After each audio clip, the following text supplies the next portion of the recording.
you get to hear my voice early, XM, because I'm doing this stream from inside VR. So I'm trying to get myself recombobulated here. But it's a 1 hour full body therapeutic massage. I go to like a chiropractor's office. I usually get an adjustment and a massage done at the same time, but the chiropractor is currently unavailable. So instead, I'm just going to be getting the massage. Oh no. Ah.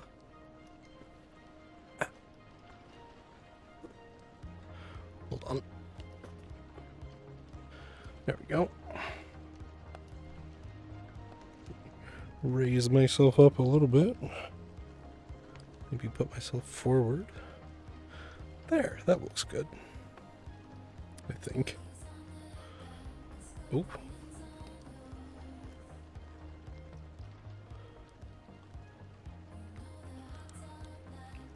Oh yeah, it's a very good time. I'm looking forward to it a lot. I was sick when I had my last regularly scheduled appointment, so I've been kind of sore from not getting the last one. So I'm glad that I'm getting one done properly finally. Also, hello Squirrely. I've just got the music going for the time being, because this is going to be a reading stream. I've actually got, I've got everything looking pretty cozy, I think. The music will go off once I'm ready to start reading. I've got my phone and the book itself right next to me, as well as a tall glass of water. On your way off to work. If you get time, love to stay and hear bedtime stories. Aw. Well, I hope you can hear at least some of it, Soren. That'd be really nice. But, I hope you have... Oh, wait. You're off work, so you're coming home. Well, then have safe travels coming back home, I hope.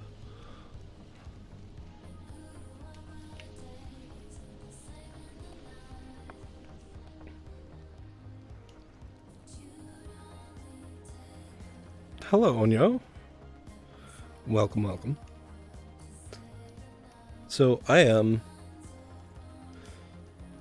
had you guys vote on the story today, and I was genuinely surprised that Inferno took it.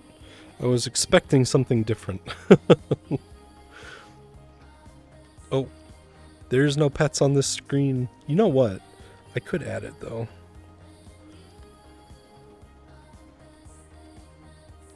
Sounds coolest? I mean, it is a very good story. So, I don't blame you guys for picking it. It's one of my favorites. It is actually a story that inspired me a lot when it comes to like fiction and my own storytelling. Hello, system. Welcome. Yeah, there we go. Now, now you can pet my avatar on the BRB screen. That's definitely not a good use of points, though, so I would hold on to them.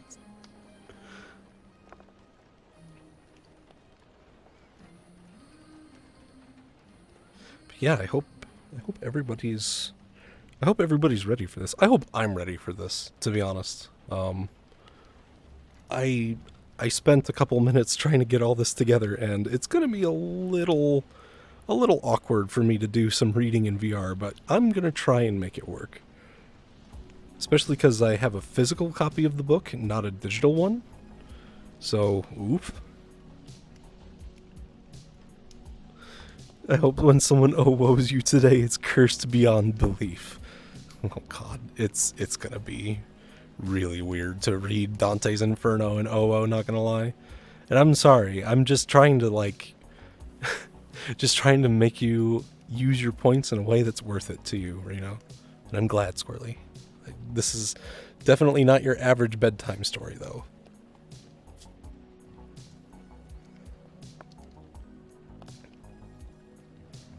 So we're coming up on the 9-minute mark.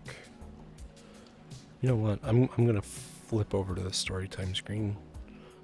Bop, bop. Hello. Really quick, I'm gonna add another browser source to put my pet animation back in, and I'll move it generally where my head's going to be. It's gonna be kind of big. That way, yeah, there we go. It's gonna be more of an area of effect pet. But you know what? It works, so I can't complain about that. Look, the cutie 100% would smooch. Shush you.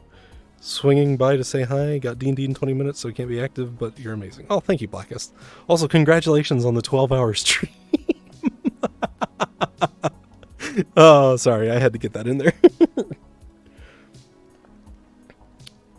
I need to do a few things. Block cursor input, please, and thank you. And on this one as well, because it's making my screen flicker. Bum, bum, bum. Bum, bum, bum, bum, bum. There we go. Love AoE pets? Yeah, hell yeah. Posture check. I'm sitting in a reclining chair at the moment, so I'm very cozy. The posture checks aren't going to do a whole lot for me tonight, but thank you.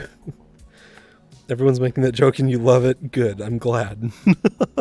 Because honestly, when I saw everybody talking about your stream still going when I woke up this morning, I was like, what the fuck? Is he still actually streaming? No, you weren't.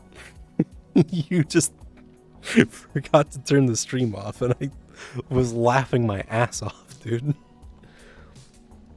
Make sure my head's at the proper position for those pets. Okay, that's fair. That's fair. I'll give you that. Thank you. Thank you, Caden. Oh, goodness. So, I think I'm ready to begin reading. Like I said, this is going to be a bit of an experiment because I'm actually in VR at the moment. That was hilarious. Yeah. Rated then forgot to turn off OBS. That's what a liter of vodka will do to you. Yeah, well, maybe don't drink a liter of vodka when you're streaming next time. Small recommendation. Yeah, story time. So I'm going to try to figure this out. I'm going to pause the music. And now, all you're going to have is wind and rain ambiance with a little bit of a fireplace crackle. I see that it's actually pretty low, so let me, well, let's see here. Fix it in OBS.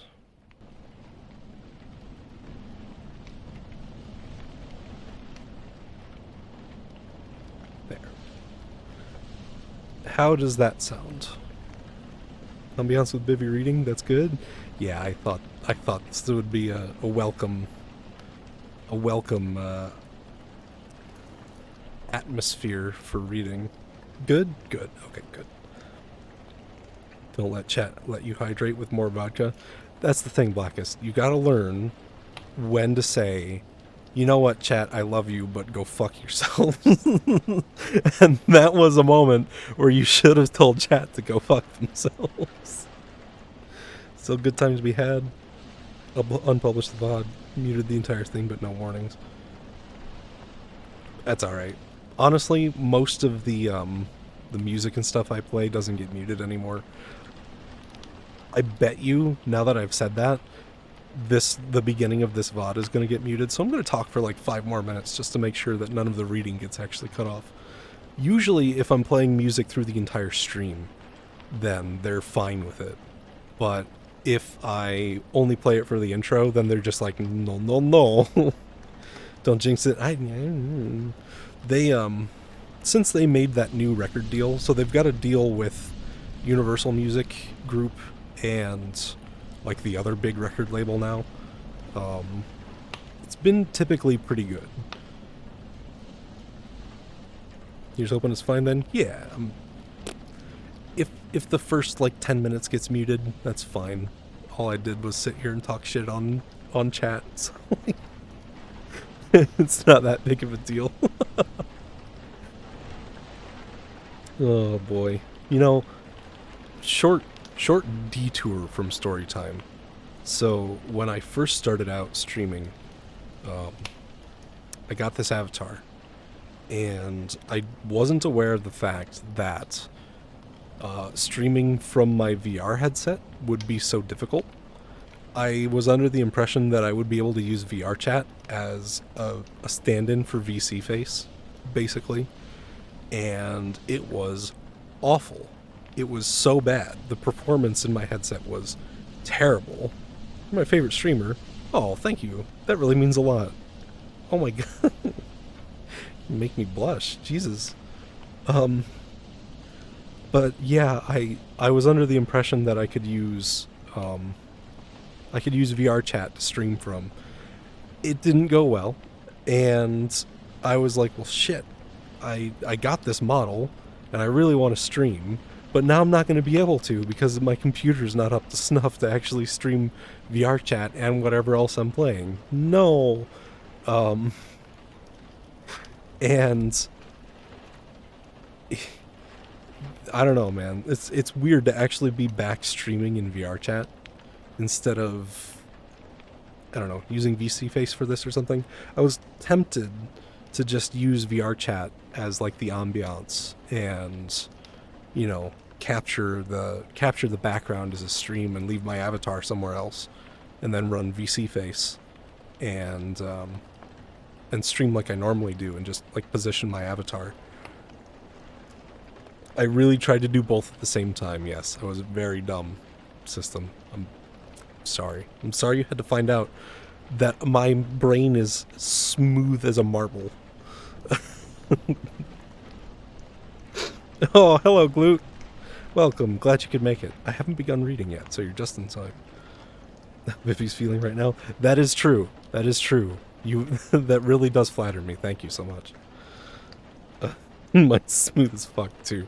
Okay, I'm glad I'm not the only one, at least. But, let me take a sip of my water. Yeah. Mm. Yeah, so, yeah, I tried to stream both at the same time, and it really didn't work. So, it's interesting to be back in VR chat and streaming like this. Brain is moss, just moss. Well, at least moss has, like, texture. Mine literally is just like a marble. You take it out of my head and it's just smooth sphere. Also very small. Oh, God. Alright, so here's the deal. I've got the physical copy of Dante's Inferno sitting here on my lap right now. Rotate Shark Brain 2, please. Good for bowling. It might be a little too squishy for that. It doesn't have enough weight to knock the pins over. What is this conversation? Anyway, I've got the physical copy of the book right here. You know what? I'm even gonna, like... You can't see it in VR chat, but it's there. Aluminum foil balls, had all the wrinkles beaten out. You got that right. So, I'm going to attempt to read the physical copy of Dante's Inferno while I'm in VR. This is going to be an interesting challenge. If I'm going to do this again, I'll probably find an ebook version of whatever I'm going to be reading so I can have it in VR in front of me. But for the time being, this is what you're going to get. So, for those of you that are unfamiliar with Dante's Inferno, which I imagine most of you are, just read. I'm sorry. I'm sorry. You. All right. So, for those unfamiliar with Dante's Inferno, it was written by an author named Dante Alighieri. He was an Italian poet who was around back in the 1400s, I believe. And when he was excommunicated from the church and exiled from Italy, he wrote the Divine Trilogy, which was Inferno, Purgatory, and Paradise.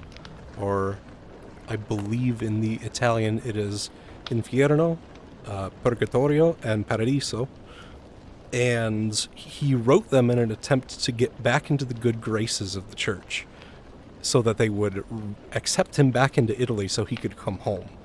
And unfortunately for him, it didn't work out, and he ended up dying in exile. But the Inferno is probably the most popular depiction of hell in modern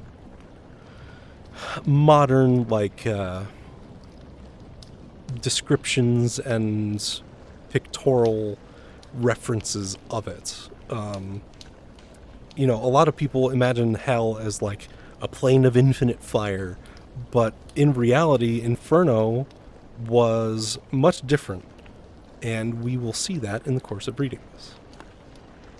Divine, yes, it was the Divine Trilogy, because it was, referring to the divinity of God and the divinity of the afterlife and what happens to our souls after we die. Story time, yes. Tells great stories, Raichu? True, very true. Also, hello, Rai.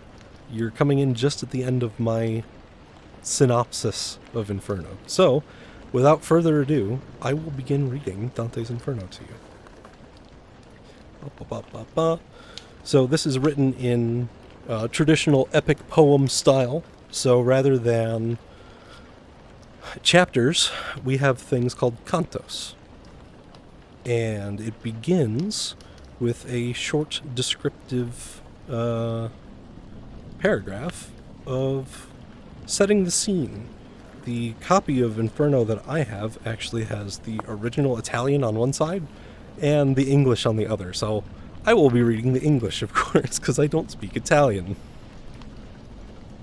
Sick? Yeah. I've got a copy of Beowulf, too, that has the original Old English on one side and then the translated modern English on the other. That's also pretty sick. French? No, I don't speak French either. I only speak English, I'm sorry.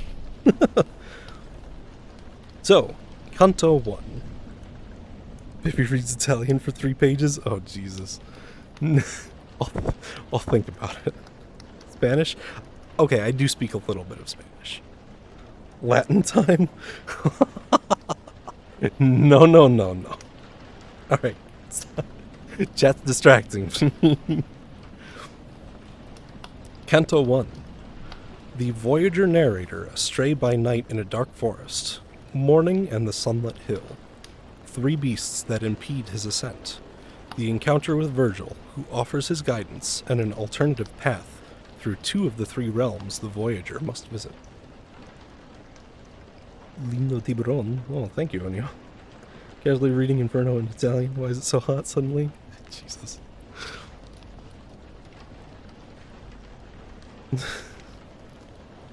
When I had journeyed half of our life's way, I found myself within a shadowed forest, for I had lost the path that does not stray. It is hard to speak of what it was. That savage forest, dense and difficult, which even in recall renews my fear. So bitter, death is hardly more severe. But to retell the good discovered there, I'll also tell the other things I saw.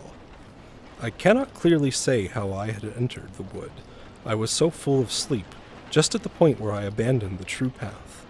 But when I'd reached the bottom of a hill, it rose along with the boundary of the valley that had harnessed my heart with so much fear. I looked on high and saw its shoulders clothed already by the rays of that same planet which serves to lead men straight along all roads. All this my fear was somewhat quieted, for through the night of sorrow I had spent, the lake within my heart felt terror present. And just as he who, with exhausted breath, having escaped from sea to shore, turns back to watch the dangerous waters he has quit, so did my spirit, still a fugitive, turn back to look intently at the pass that never has let any man survive. I let my tired body rest a while. Moving again, I tried the lonely slope. My firm foot always was the one below. Page turn.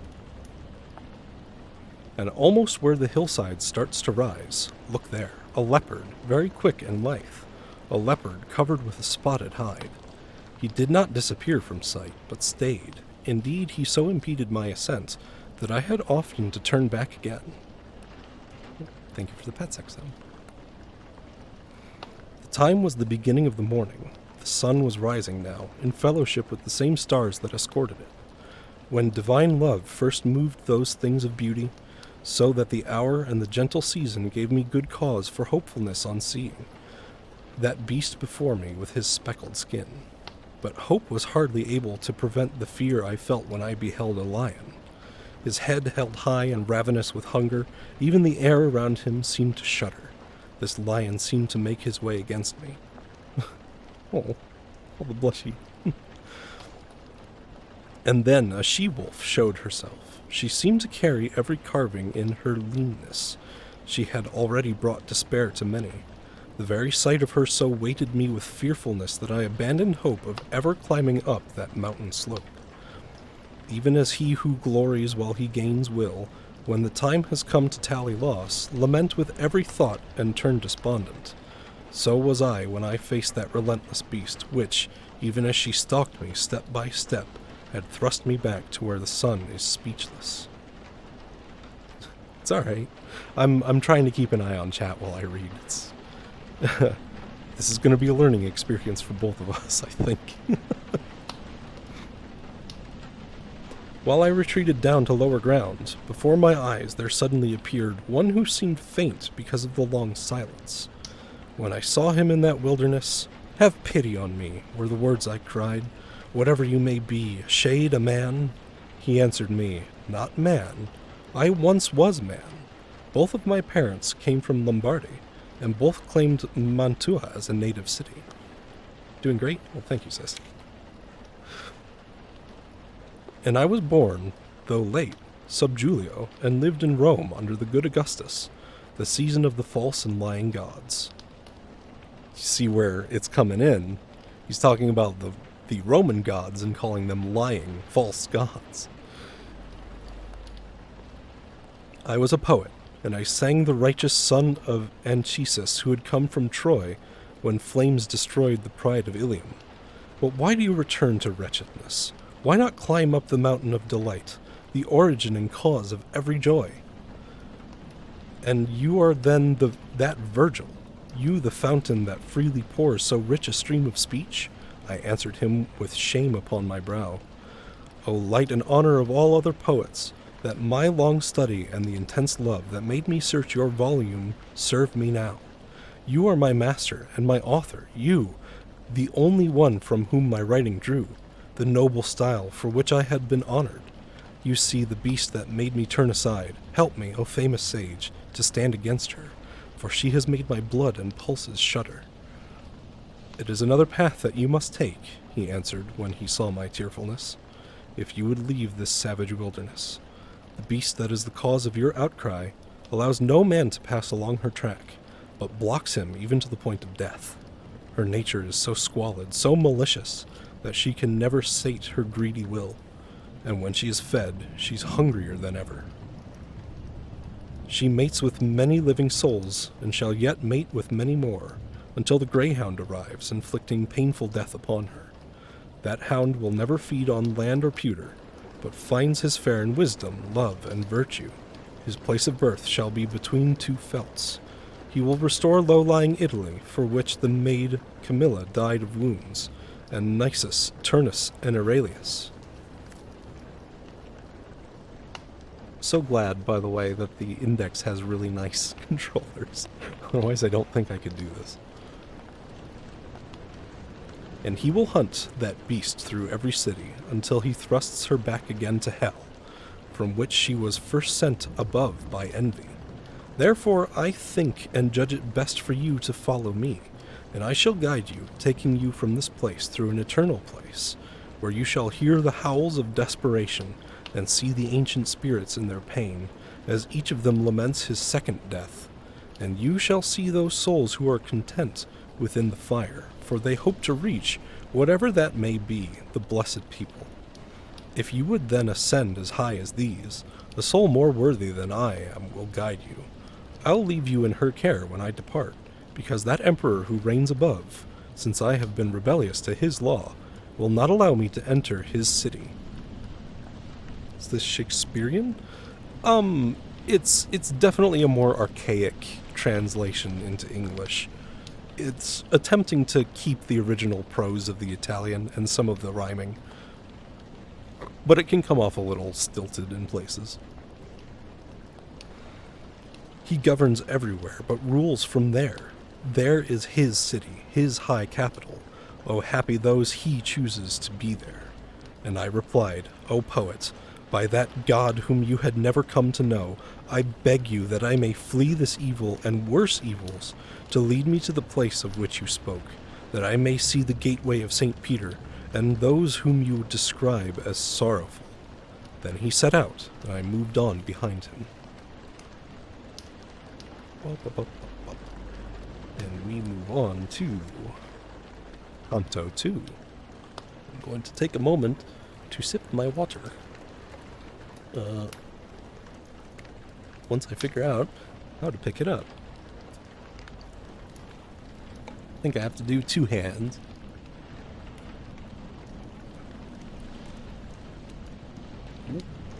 Sippy. Yeah, I'm gonna have to drink plenty during this stream, I think. This much reading is definitely going to test my ability to... Thirsty fishy. True. I had Taco Bell for dinner, so I'm a little like, ooh, a little parched. And of course, I drank a freeze with it instead of anything like good to drink. Anyway, Canto 2.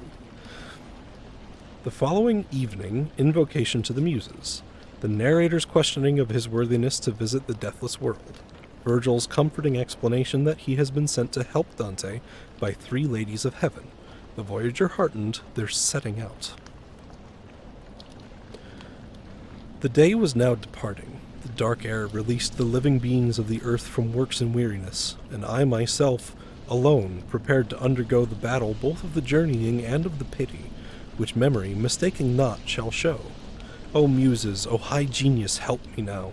O memory that set down what I saw, here shall your excellence reveal itself. I started. Phone. Sorry, I'll let somebody grab that real quick.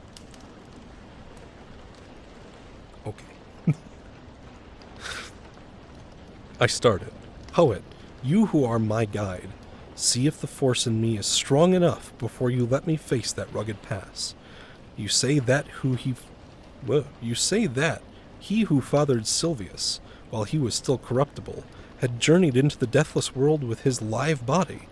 For if the enemy of every evil was courteous to him, considering all he would cause and who and what he was, that does not seem incomprehensible, since in the Empyrean heaven he was chosen to father honored Rome and her empire.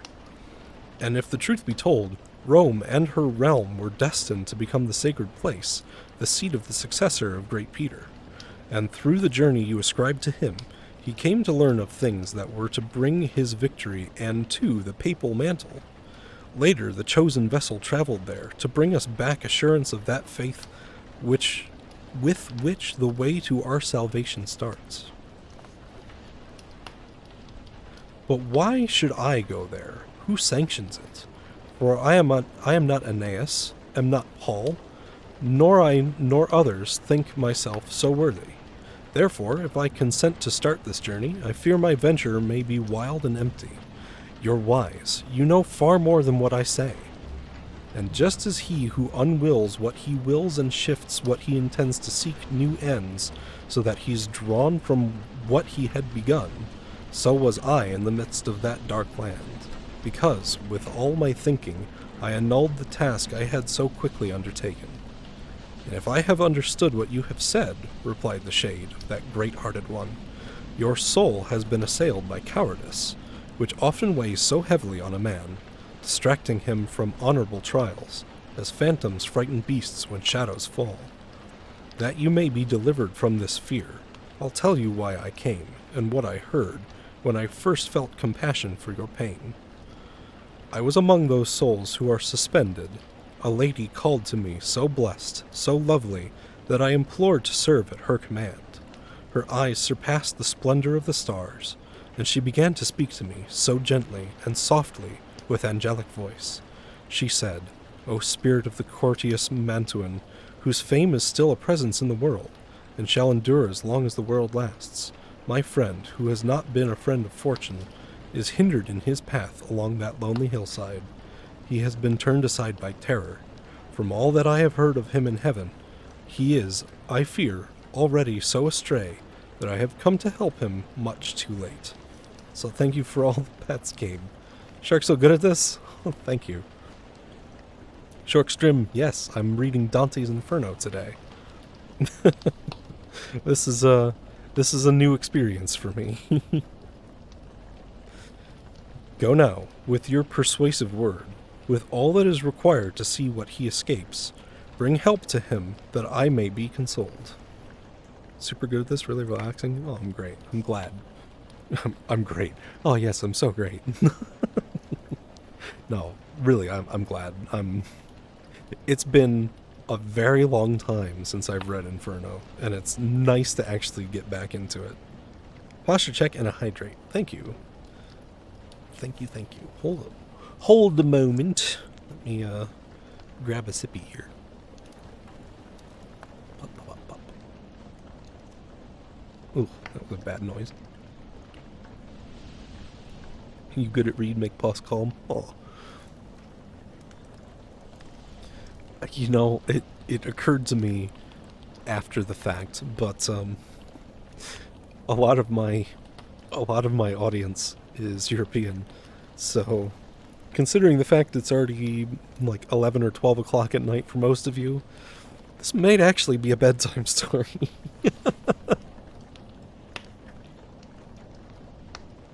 It's midnight there. Yeah, I thought so. I know, you know, most of your time zones are either 5 or 6 hours ahead of mine. Best bedtime story I've had? Oh. 100%? Oh my god, you guys are way too nice to me. I'm just reading a book. Well, epic poem. No, more pets. Thank you.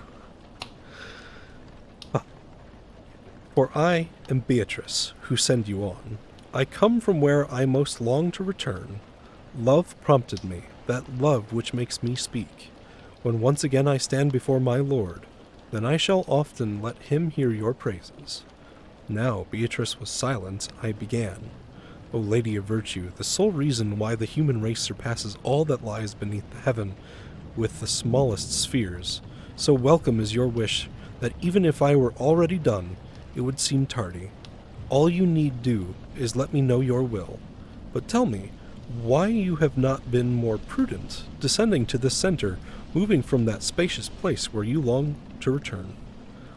Because you want to fathom things so deeply, I shall tell you promptly, she replied, why I am not afraid to enter here.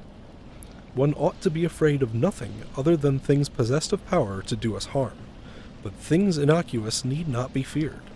God in his graciousness has made me so that this your misery cannot touch me.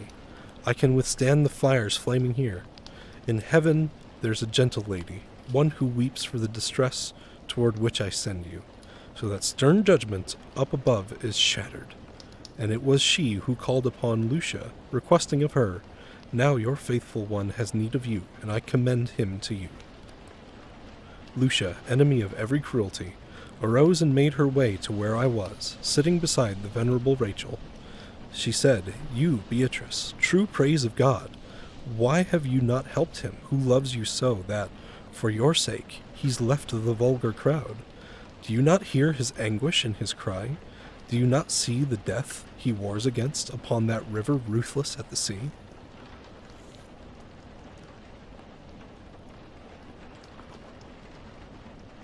Change how I feel about you, though. Oh, well.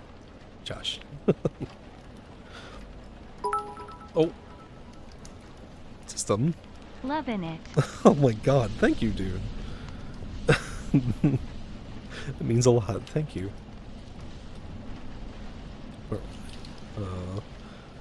No one within this world has ever been so quick to seek his good or flee his harm as I, when she finished speaking thus, to come below, down from my blessed station. I trusted in your honest utterance, which honors you and those who've listened to you. When she had finished with her words to me, she turned aside her gleaming, tearful eyes, which only made me hurry all the more. And just as she had wished, I came to you.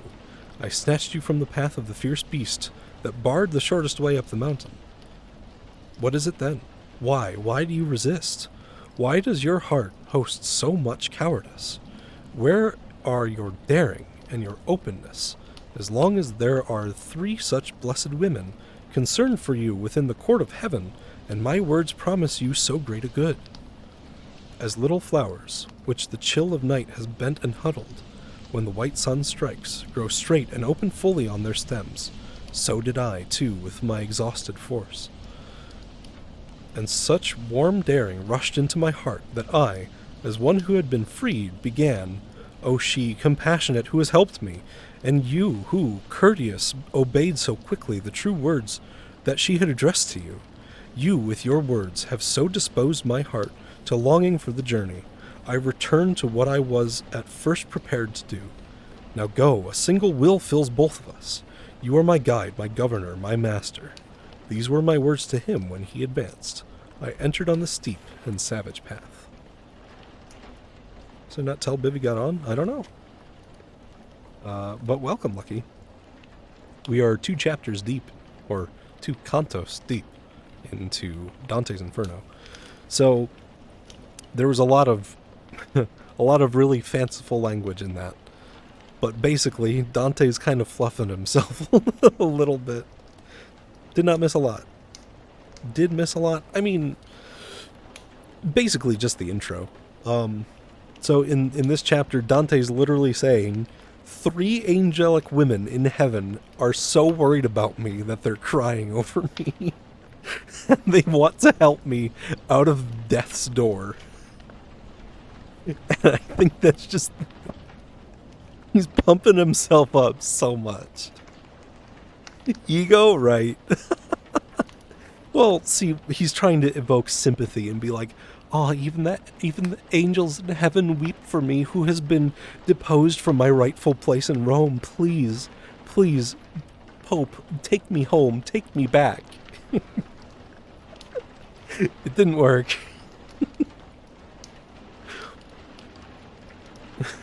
Poor dude.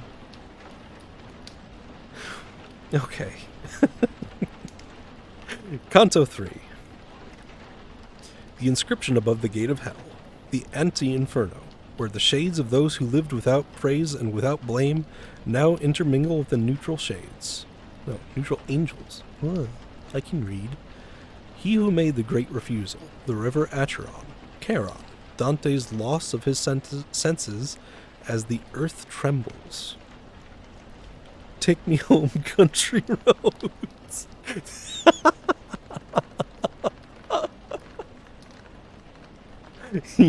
You're not wrong, though, is the thing. Oh, goodness. All right.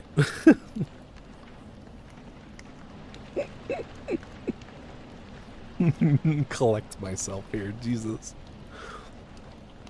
Oh, okay. Canto 3. Through me, the way into the suffering city. Through me, the way to the eternal pain. Through me, the way that runs among the lost. Justice urged on my high artificer.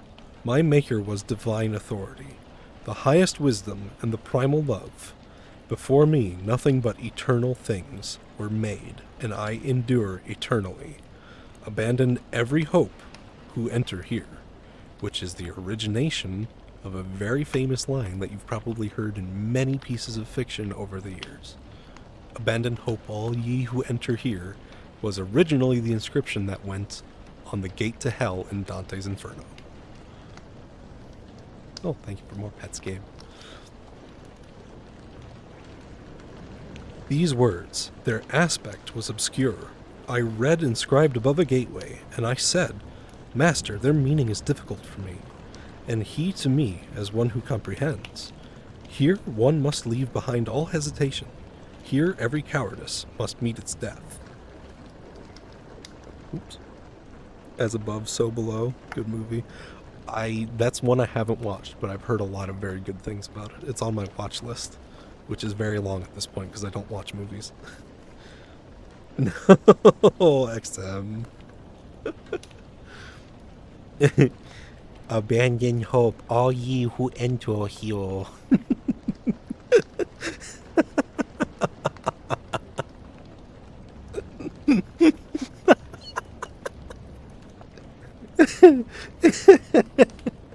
That was good. Thank you.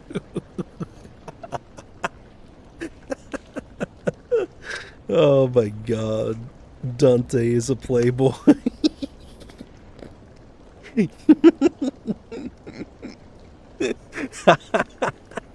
That really did break me. I'm sorry.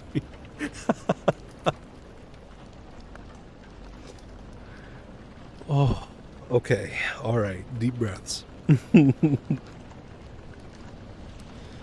Here one must leave behind all hesitation. Here every cowardice must meet its death. For we have reached the place of which I spoke, where you will see the miserable people, those who had lost the good of the intellect. And when, with gladness in his face, he placed his hand upon my own to comfort me, he drew me in among the hidden things. Here sighs and lamentations and loud cries were echoing across the starless air, so that as soon as I set out, I wept. Strange utterances, horrible pronouncements, accents of anger, words of suffering, and voices shrill and faint, and beating hands, all went to make a tumult that will whirl forever through that turbid, timeless air, like sand that eddies when a whirlwind swirls. And I, my head oppressed by horror, said, Master, what is it that I hear? Who are these people so defeated by their pain? And he, to me, this miserable way is taken by the sorry souls of those who lived without disgrace and without praise. They now commingle with the coward angels, the company of those who were not rebels, nor faithful to their God, but stood apart. The heavens, that their beauty not be lessened, have cast them out, nor will deep hell receive them. Even the wicked cannot glory in them. And I, what is it, Master, that oppresses these souls, compelling them to wail so loud? He answered, I shall tell you in a few words. Those who are here can place no hope in death, and their blind life is so abject that they are envious of every other fate. The world will let no fame of theirs endure.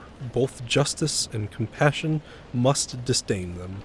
Let us not talk of them, but look and pass.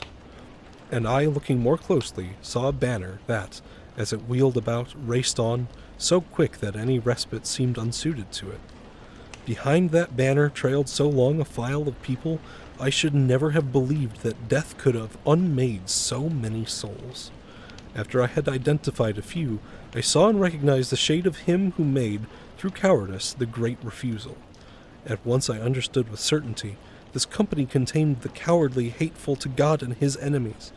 Those wretched ones who were never alive went naked and were sung again and again by horseflies and by wasps that circled them. The insects streaked their faces with their blood, which, mingled with their tears, fell at their feet, where it was gathered up by sickening worms. The soul go, ah! Can you read Saxo Grammaticus, History of the Danes, book? That is such a weirdly specific request, but I'll look into it. It's metal as fuck. Yeah, so I'll give a recap at the end of the canto. But yeah, it's pretty brutal. And then, looking beyond them, I could see a crowd along the bank of a great river, at which I said, Allow me now to know, who are these people, Master, and what law has made them seem so eager for the crossing, as I can see despite the feeble light? And he to me, When we have stopped along the melancholy shore of Acheron, then all these matters will be plain to you. At that, With eyes ashamed, downcast, and fearing that what I had said had given him offense, I did not speak until we reached the river. And here, advancing toward us in a boat, an aged man, his hair was white with years, was shouting, "Woe to you, corrupted souls! Forget your hope of ever seeing heaven. I come to lead you to the other shore, to the eternal dark, to fire and frost. And you approaching there, you living soul, keep well away from these. They are the dead."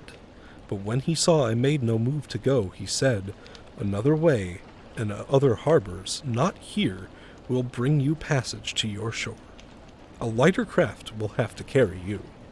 My guide then, "Charon, don't torment yourself. Our passage has been willed above, where one who can do what he has willed, and ask no more." Now silence fell upon the woolly cheeks of Charon, pilot of the livid marsh, whose eyes were ringed about with wheels of flame. But all those spirits, naked and exhausted, had lost their color, and they gnashed their teeth as soon as they heard Charon's cruel words. They wow, that's an interesting word. Execrated God and their own parents and humankind, and then the place and time of their conception, seed, and of their birth. Then they foregathered, huddled in one throng, weeping aloud along that wretched shore, which waits for all who have no fear of God. Saga of Eagle and Asmund? Old school gay Vikings in it? That sounds pretty good. I'll have to write that down. The demon Charon, with his eyes like embers, by signaling to them as all embark, his oar strikes anyone who stretches out. As in the autumn, leaves detach themselves, first one and then the other, till the bough sees all its fallen garments on the ground.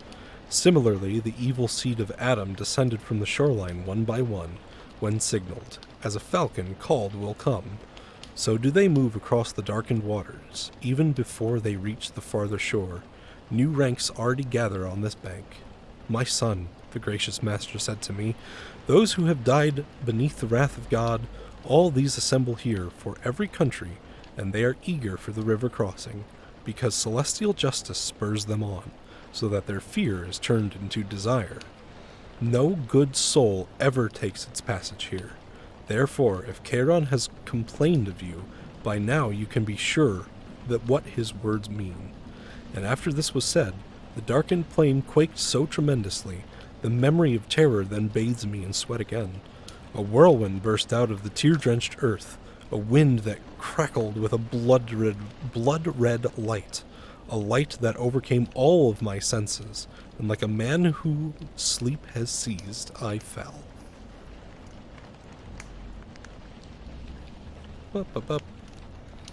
The copy of the book that I have has some illustrations between the cantos. I wish I could actually show them to you. Maybe if I remember, I'll take some pictures and put them up on the Discord. Oh, excuse me. They don't tell you that they're gay, but you get the idea. You're very good friends.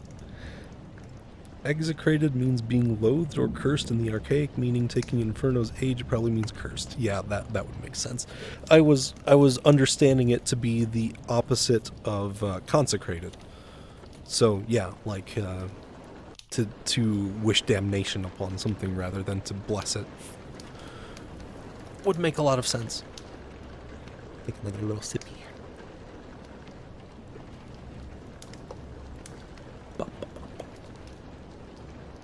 So, in that passage, let me make sure I'm not skipping ahead here. Yeah, so that more or less was just like the waiting room of hell. That's where all of the dead souls would go to await their judgment, and where Charon would take them across the river Acheron and deliver them to whatever plane of hell that they were destined for. Damnation in my hell? Cut that shit out. Oh my god. Um, so yeah, that was more just like an introduction to like, oh, people have died and this is where they get sorted out. Um, Now we're actually getting into hell proper, since Dante has crossed the river Acheron in Canto 4. Dante's awakening to the first circle, or limbo, inhabited by those who were worthy but lived before Christianity or without baptism. The welcoming of Virgil and Dante by Homer, Horace, Ovid, and Lucan. A catalogue of other great-hearted spirits and the noble castle of Limbo. This is where some interesting things happen. The heavy sleep within my head was smashed by an enormous thunderclap, so that I started up as one whom force awakens. The force awakens. That's such a dumb joke.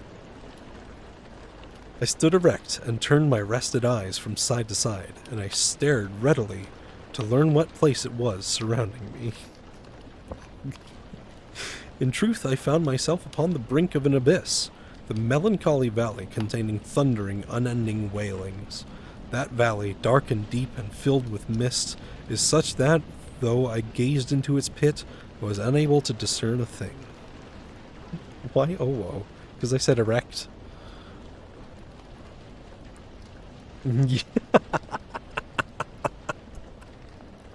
Yeah, get it out of your systems.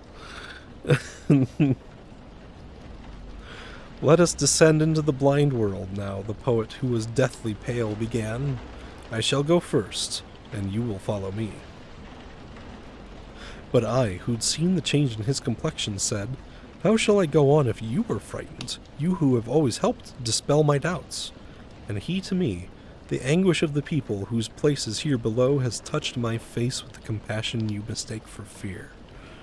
Let us go on, the way that waits is long.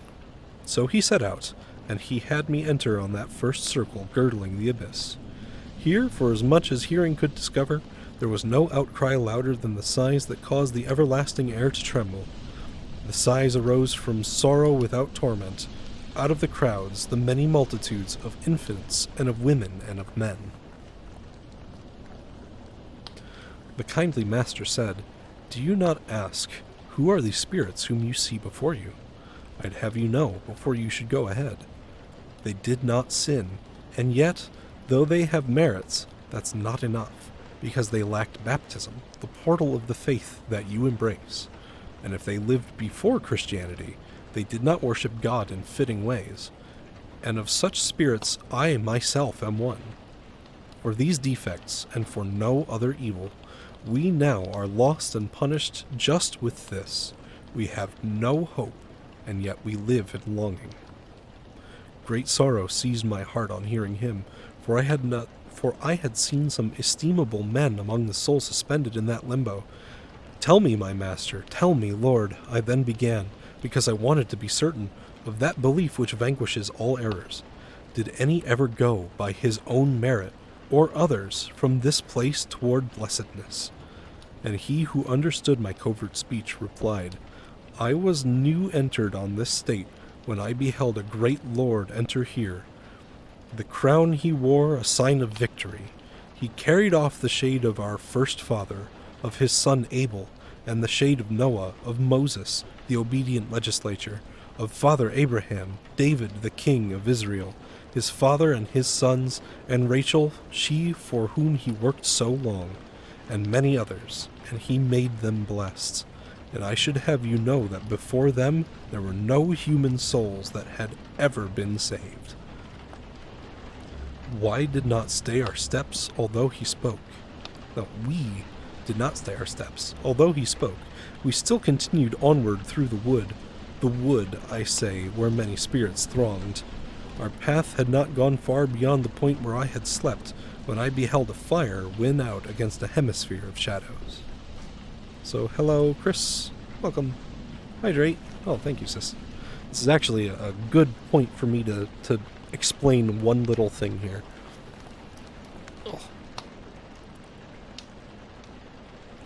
So, in Christianity, one of the core tenets of it is that Jesus died for our sins. And this is the great king that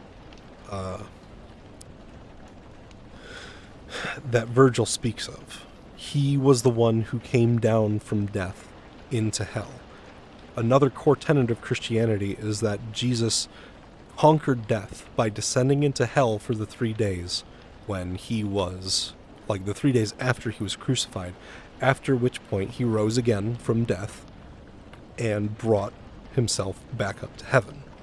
What he's saying here in Inferno is that when Jesus was down in hell, he took that time to gather up the souls of many other people who were blessed but existed before Christianity and were not baptized. So the founders of Judaism, the central characters of the Old Testament, like the big names, the big players of the Old Testament, and some members of his own family and friends. He gathered them up with him and then brought them to heaven along with himself when he ascended. Pitch respond. Put bluntly, yes. If you don't sin, Jesus died for nothing. Kinda true, yeah. The other kind of fucked up thing here is the implication that anybody who lived before Christianity, no matter how good of a person they were, no matter how just and kind and pure-hearted they were, nobody ever ascends to heaven on their own merits. The only way to ascend to heaven, according to Dante, is to be both baptized and a good person. So, also remember that if you're not Christian, you will go to hell. That's the moral of the story. Ugh. Is it any wonder why I turned away from Christianity? Oh boy. Sounds like a scam subscription service. Listen, you go to church once a week, you put your offerings in the collection baskets, you eat the bread, you drink the wine, and at the end of the day, when you die, you go to heaven, alright? It's a good deal. You take the deal, okay? Because Christians are whack. Also true. I don't want to generalize about the entire religion, because at its core, Christianity is a religion of love and peace and brotherhood. As many religions are, it's the people who follow it that tend to twist the meaning of what's been written. And even in a novel, well, even in a poem like Dante's Inferno, where it was written with the best intentions at heart, he's still taking the meanings of the Bible and twisting them just a little bit to fit his own ends in order to try and get back in the good graces of Rome. Bada bing, bada boom, you go to church or otherwise you're doomed. Family are a good example of this. I'm sure we all have good examples of this kind of thing in our life. I mean, gods know I do. It's why I don't follow Christianity anymore.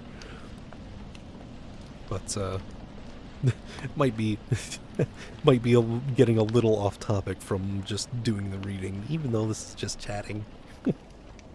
I am actually enjoying doing the reading, too.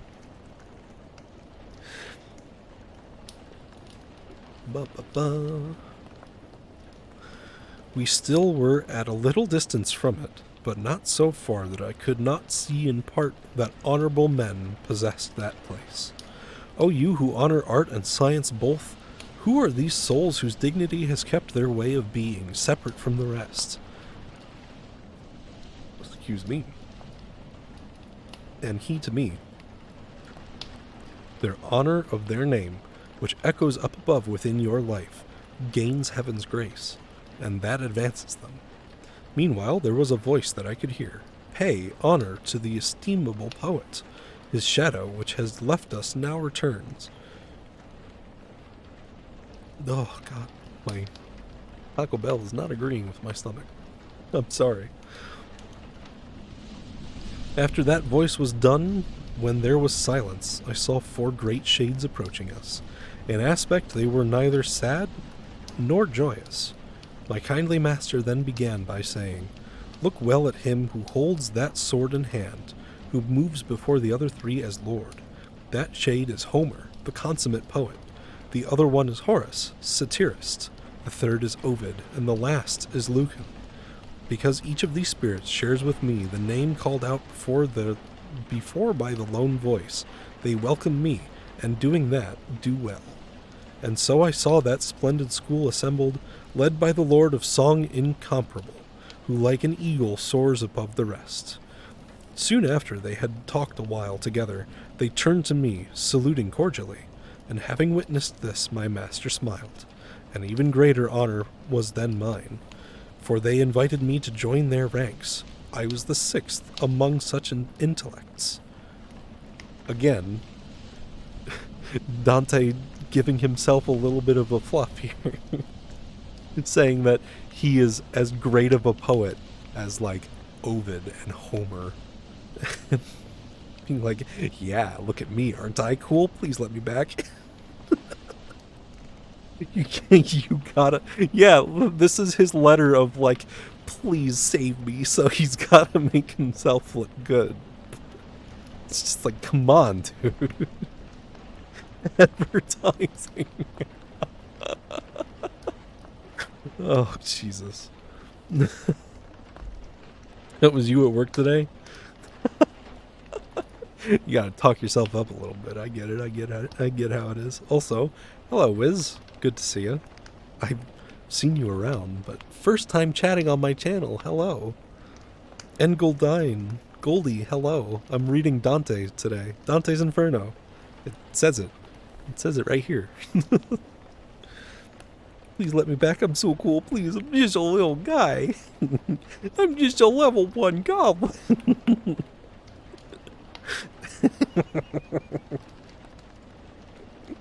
God damn it. Just insult each other for fun. Honestly, same. I have one coworker at work in the morning when it's just the 2 of us. Oh, we talk shit on each other all morning. It's all in good fun, though. Gotta lighten things up a little bit, you know what I mean? Oh, God. Anyway. So did we move along and toward the light, talking of things about which silence here is just as seemingly as our speech was there. We reached the base of an exalted castle, encircled 7 times by towering walls, defended all around by a fair stream. A little bit of numerology coming in here, too. We forded this as if upon hard ground. I entered 7 portals with these sages. We reached a meadow of green flowering plants. The people here had eyes both grave and slow.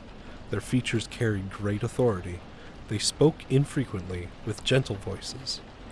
We drew aside to one part of the meadow, an open place, both high and filled with light, and we could see all those who were assembled. Facing me there on the enameled green, great-hearted souls were shown to me, and I still glory in my having witnessed them. I saw Electra with her many comrades, among whom I knew Hector and Aeneas, and Caesar in his armor, falcon-eyed. I saw Camilla and Penthesilea, and on the other side saw King Latinus, who sat beside Lavinia and his daughter. I saw that Brutus who drove Tarquin out, Lucretia, Julia, Marcia, and Cornelia, and solitary, set apart, Saladin.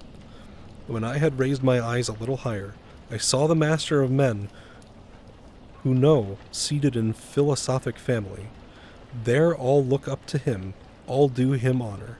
There I beheld both Socrates and Plato, closest to him in front of all the rest. Democritus, who ascribes the world to chance, Diogenes, Empedocles and Zeno, and Thales and Anaxagoras, and there's a lot of Greek names here, I'm sorry. And Heraclitus.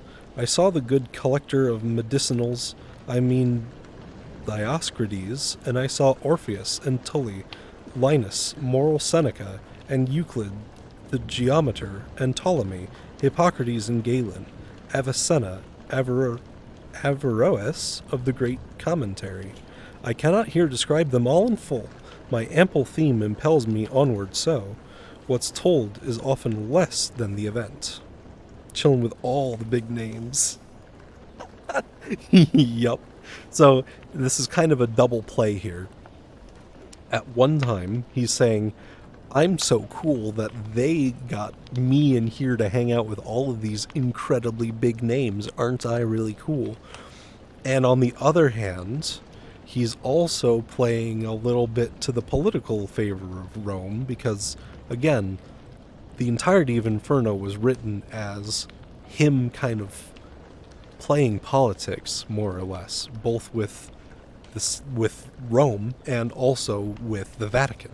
So all at once he's saying, the church is amazing, I love God, and all of these incredible founders of, the sciences, the arts, of philosophy and poetry, all of these amazing people, even though they didn't believe in the one true God, they sit here in the most, the plane of hell where your only torment is knowing no hope of finding salvation. So he's taking all these great names and saying they're so good that they are not being tormented, but because they were not Christian, they cannot enter heaven. So he's playing both sides of the table here. The company of 6 divides in 2. My knowing guide leads me another way, beyond the quiet into trembling air, and I have reached a part where no thing gleams.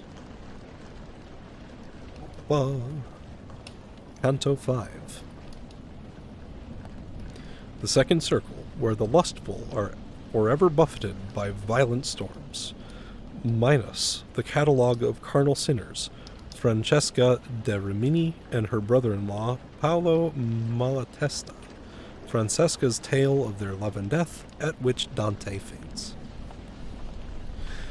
So I descended from the first enclosure down to the second circle, that which girdles less space, but grief more great, that goads to weeping.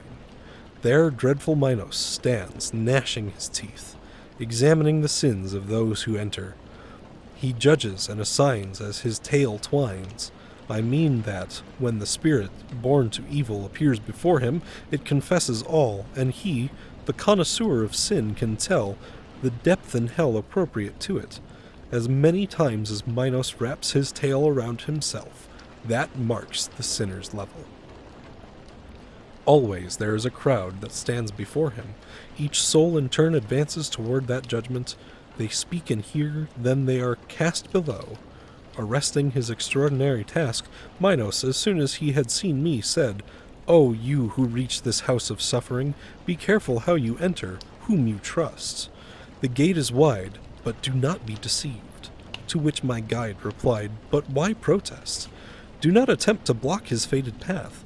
Our passage has been willed above, where one can do what he has willed and ask no more." Oh gosh, a shark. Hello, Noodle. If you're not Christian, you can't be good. Yeah, that's kind of the implication, isn't it? Casually pass the fuck out? Not yet. So, each canto begins with a paragraph that basically summarizes what's about to happen. So at the end of Canto 5, he will pass out. But in the interim, he passed from the first circle, which is the virtuous unbaptized, down to the second circle. So he's now at the entrance of the second circle of hell. One thing to note, and this is something that will be a theme that happens between every level, he'll make a comment that each level of hell takes up less and less space. They become, it's like an inverted cone where the widest opening is at the top and it comes to a point down at the bottom. What are you doing, step bro? Got knocked the hell out. No, that doesn't happen until the end of the canto.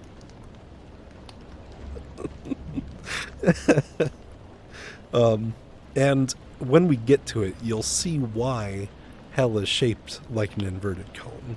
I think it will make itself pretty obvious. What are you doing, Step Shark? Step Shark, I'm stuck in the dryer. More space for the ice cream? You're not... Okay, so the lower in hell you get, the colder it gets. And that's something else you'll see. And something else you'll learn the reasoning for as well. So technically, less space for the ice cream. Why aren't I in an aquarium? Well, it's... I don't... Shush. Step Shark, what are you doing in that clam? Help me, Step Shark. The clam is clamped on my tail.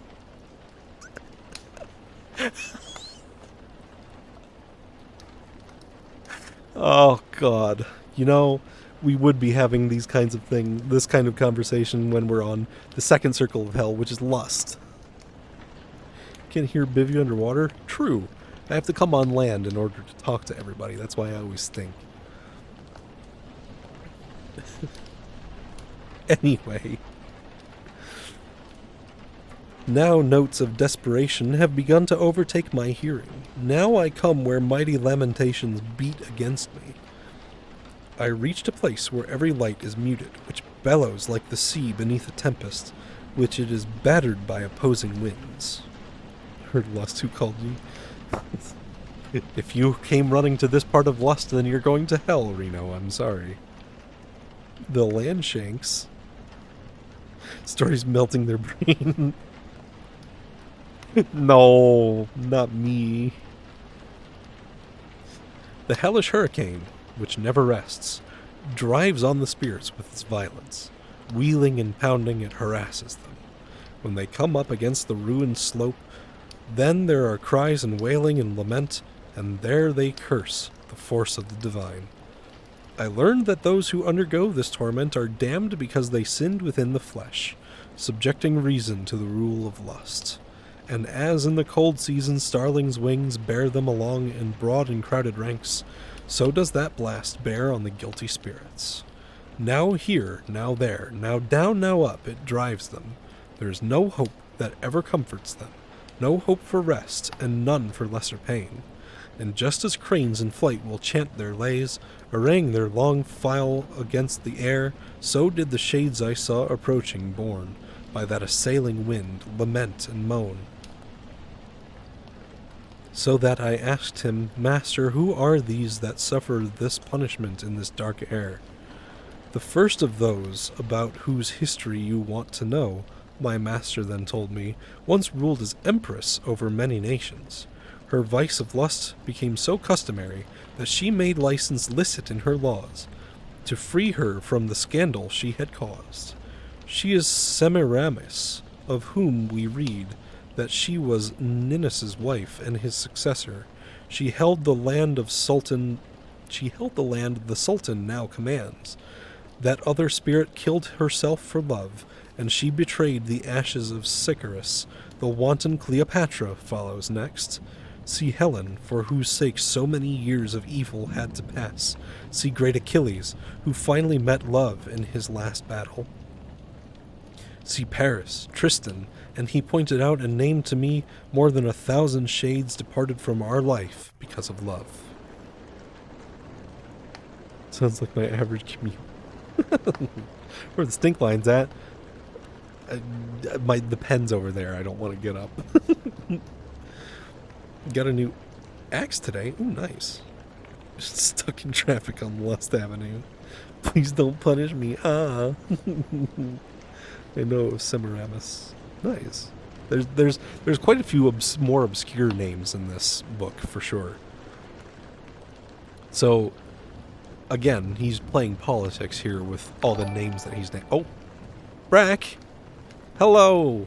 Welcome everybody. Welcome Raiders. Welcome. Good to see all of you. Hello, Shock Turtle. You're here for reading. We're on to Canto 5. We're about halfway through it. So you've missed a little bit, but I'm explaining as we go along, so hopefully it won't be too confusing. Whoa, birds. Fuck, I'm sorry. I started, what, like an hour ago? Hour 18? This time has flown by, dude. I'm crazy. Heard Euclid earlier. I love being non-Euclidean out of spite. Fuck regular geometry, am I right? But yeah, so in this passage, Dante is playing a little more politics in naming a bunch of the people who betrayed Rome in the past and saying, haha, look at them, they're damned. Forever tormented in hell. Isn't that cool? Please let me back. Unmeasurable. Hell yeah. But yes, hello everybody raiding from Brackstream. I hope you stick around for a little while. This is something that my community requested, which kind of surprised me, but everybody wanted me to read them a book. So I put up a poll on my Discord, and everybody voted on Dante's Inferno. So I'm reading through Dante Alighieri's Inferno, and I hope you stick around and enjoy. Keep killing me, Noida. I screamed at you to read until you've done it now.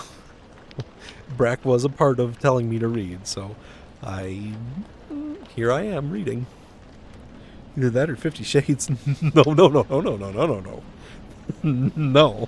No. I'm not reading 50 Shades on stream. No, I'm not even going to say if. I will not. But Owo? No, if you want to hear 50 Shades done right, Gilbert Gottfried did a couple sections of it. You should listen to that. People owe you the entire time. I think if I read 50 Shades, I'd have to do owe the entire time. College humor video. I don't even want to quote it. I'm going back to reading Inferno. God. No sooner had I heard my teacher name the ancient ladies and knights than pity seized me, and I was like a man astray. My first words, poet, I should willingly speak with those two who go together there, and seem so lightly carried by the wind. And he said to me, you'll see when they draw closer to us, and then you may appeal to them. By that love which impels them, they will come. No sooner had the wind bent them towards us than I urged on my voice, O battered souls, if one does not forbid it, speak with us. Even as doves, when summoned by desire, borne forward by their will, move through the air with wings uplifted still to their sweetest nest, those spirits left the ranks where Dido suffers, approaching us through the malignant air. So powerful had been my loving cry. O living being, gracious and benign, who through the darkened air have come to visit our souls that stained the world with blood, if he who rules the universe were friend to us, then we should pray to him to give you peace, for you have pitied our atrocious state. Whatever pleases you to hear and speak will please us too, to hear and speak with you, now while the wind is silent in this place. The land where I was born lies on that shore to which the Po, together with the waters that follow it, descends to final rest. Love, that can quickly seize the gentle heart, took hold of him because of the fair body taken from me. How that was done still wounds me. Love that releases no beloved from loving, that took of me so strongly through his beauty that, as you see, it has not left me yet. Love led the two of us onto one death. Cana waits for him who took our life. These words were born across from them to us. We do have Owo. When are you going to read 609? What? What's 609? Yeah, we do have Owo. God, this is going to be a nightmare. Alright, let me put 5 minutes on my phone timer. It's the Cosmic by the Alpaca. What? Oh, the comic by the Alpaca. I don't know that one. Get to the Owo half? I'm starting my timer now, I'm sorry. Brayburn? Oh god. That will not be anything that I will read on stream.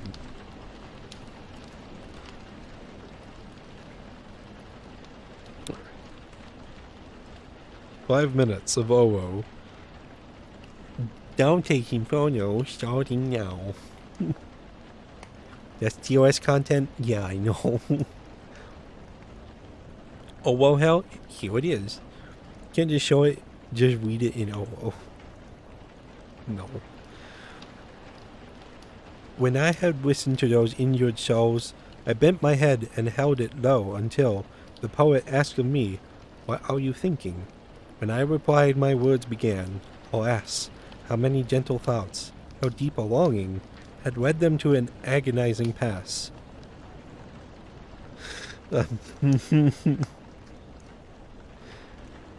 Could you read a porn comic as long as you don't show it? I don't think so. I'm very embarrassed right now. I don't like this. Ah. No, my hand, come back. Meh. No. There we go. The noises will also get you TOS. Yeah, I know.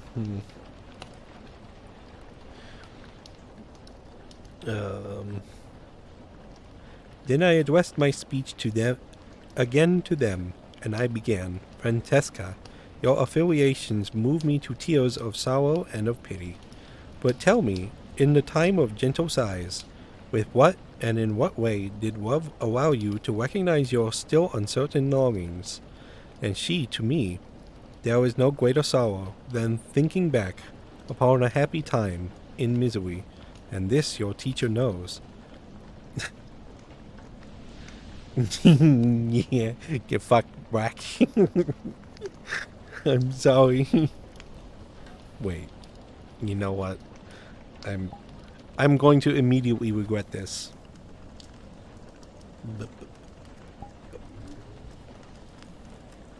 Nope. No. Haha, you're not even on. I was gonna invite you. Crawl into frame and crawl off. Well, too bad. Check the website. Oh, okay.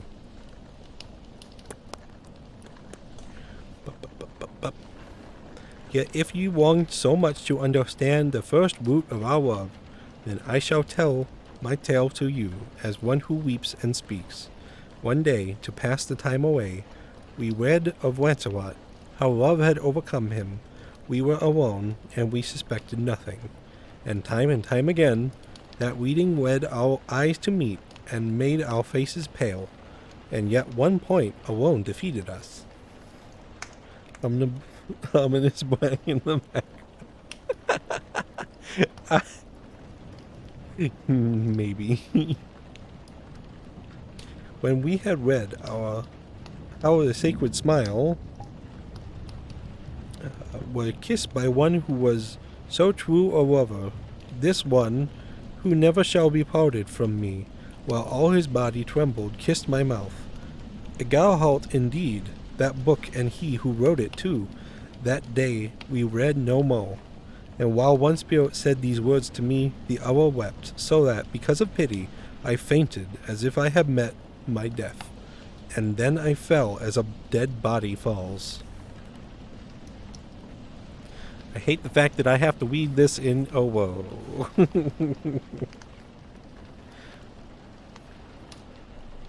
So,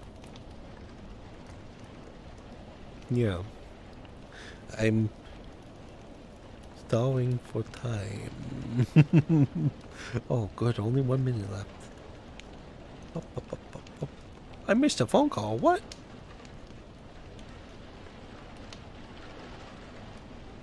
Huh. I'll have to call them back. I'm going to take a little sippy. Am I a dead body? Not yet, I'm not. One day I will be. But that day is not today. Oh. Sippy time. Yeah. I'm very thirsty. And my this is more talking than I usually do on a stream. So I can feel it in my throat a little bit. 10, 9, 8, 7, 6, 5, 4, 3, 2, 1. Oh, God, thank goodness.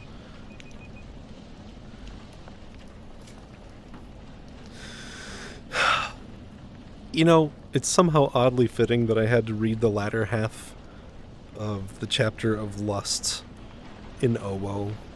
I don't know why that's just so fitting, but you know what? It worked. I hate that it worked, but it worked.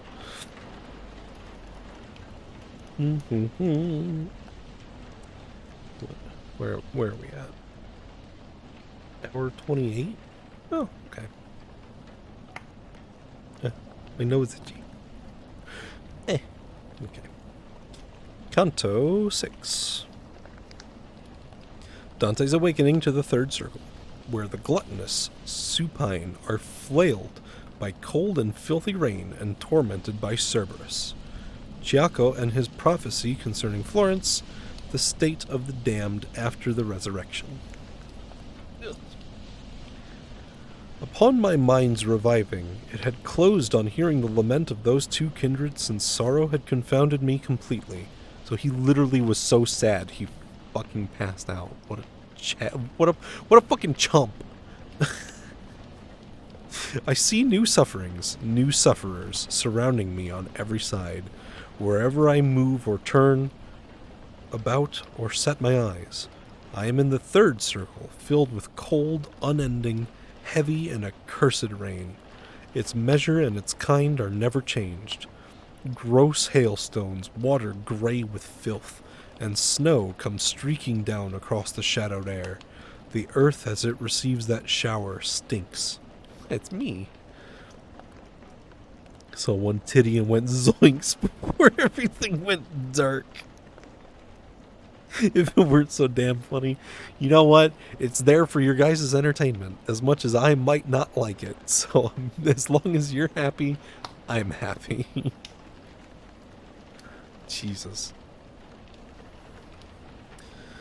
Over the souls of those submerged beneath that mess is an outlandish, vicious beast, his 3 throats barking dog-like. Cerberus. His eyes are blood-red, greasy black his beard. His belly bulges and his hands are claws. His talons tear and flay and rend the shades. That downpour makes the sinners howl like dogs. They use one of their sides to scream the other. Those miserable wretches turn and turn. When Cerberus, the great worm, noticed us, he opened wide his mouth, showed us his fangs. There was no part of him that did not twitch. My guide opened his hands to their full span, plucked up some earth, and with his fists full he hurled it straight into those famished jaws. Just as a dog that barks with greedy hunger will then fall quiet when he gnaws his food, intent and straining hard to cram it in. So were the filthy faces of the demon Cerberus transformed. After he'd stunned the spirits so, they wished that they were deaf. When you so innocent you pass out. Cerberus the puppy. Unfortunately not quite a puppy in this. Only lasts until the clock struck midnight for me. Where have I read this before? That's a little ominous. Sushi Cerberus. Multi-headed sushi. Terrifying. We walked across the shades on whom were thuds that heavy rain, and set our souls upon their empty images that seem like persons. And all those spirits lay upon the ground, except for one, who sat erect as soon as he caught sight of us in front of him. "O you who are conducted through this hell," he said to me, "recall me if you can, for you, before I was unmade, were made." And I to him, "It is perhaps your anguish that snatches you out of my memory, so that it seems that I have never seen you. But tell me who you are, you who were set in such a dismal place, such punishment, if other pains are more, none's more disgusting." What is this? Oh boy. I'm gonna regret this.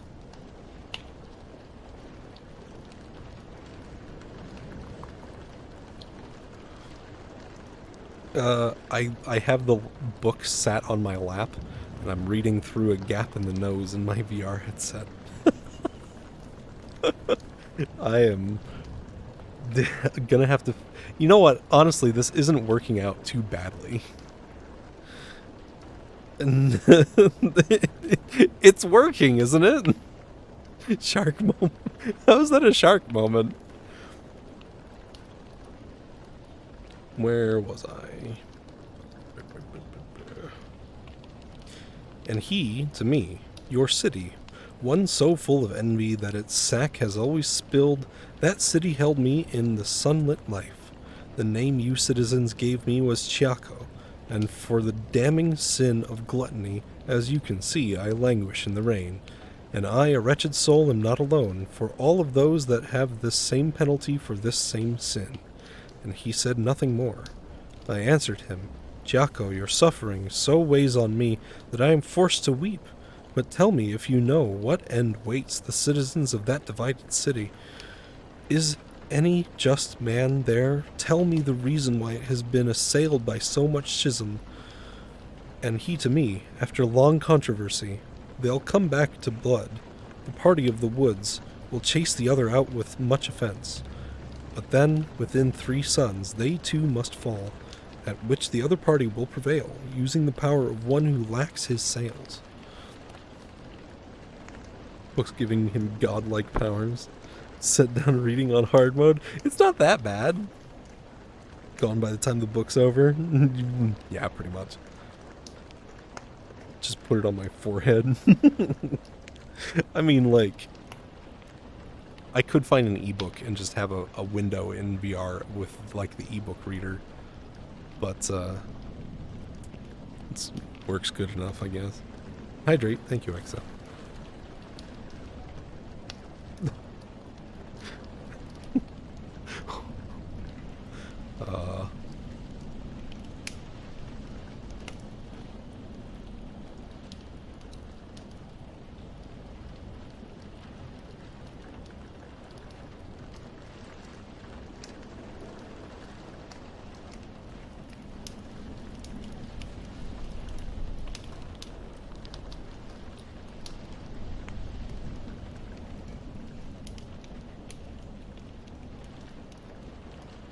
Bop.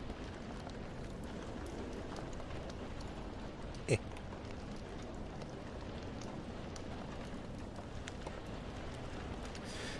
Okay. Thank you for the hydrate, XM. Great Pog streamer. Oh, thank you. Bivy with the e-reader walking around like a TED Talk. I wish you guys could actually, like, see the window in VR that I've got displayed with OVR, because if you could, I would absolutely, like, hold it in my hand like a book and, like, turn pages and shit, but I can't. So I'm hydrating, I promise, Lucky. It's fine, it's good. I'm taking care of myself. Would be pretty poggers. Yeah, I know. I'll have to see if I can figure something out, because that would actually be kind of cool. Anywho, just need water. I got it. This party will hold high its head for long and heap great weights upon his enemies, however much they weep indignantly. 2 men are just, but no one listens to them. 3 sparks that set on fire every heart are envy, pride, and avariciousness. With this, his words inciting tears were done, and I to him, I would learn more from you. I ask you for a gift of further speech. Tegiahio, Farinata, men so worthy, Arrigo Mosca, Jacopo Rutis, Italian name. I'm sorry, I don't know how to pronounce it. Aggressively reminding Bivy to drink. Just hold a knife to my neck and just be like, better be drinking. And all the rest whose minds bent toward the good, do tell me where they are, and let me meet them, for my great longing drives me to learn if heaven sweetens or hell poisons them. And they are among the blackened souls. A different sin has dragged them to the bottom. If you descend so low, there you can see them. But when you have returned to the sweet world, I pray recall me to men's memory. I say no more to you. Answer me no more. I letting demon summoning time. Hey, Beta. Hello. Also, I don't know where... Oh, there he is. Reading time. Yeah, I'm reading a bedtime story. We're reading Dante's Inferno. Going to sleep, just came by to say hi. You could leave me on in the background. It's a bedtime story. No, but I hope you have a good night, Lena. I hope you sleep well. God, it's late for you, Jesus. Love hearing about endless torment. Yeah, I know. Terrifying cryptid bluebird sighting. Nah, that's not real. Whatever you're seeing behind me definitely doesn't exist. Right. Then his straight gaze grew twisted and awry. He looked at me a while and bent his head, fell as low as all his blind companions. And my guide said to me, he'll rise no more until the blast of the angelic trumpet upon the coming of the hostile judge.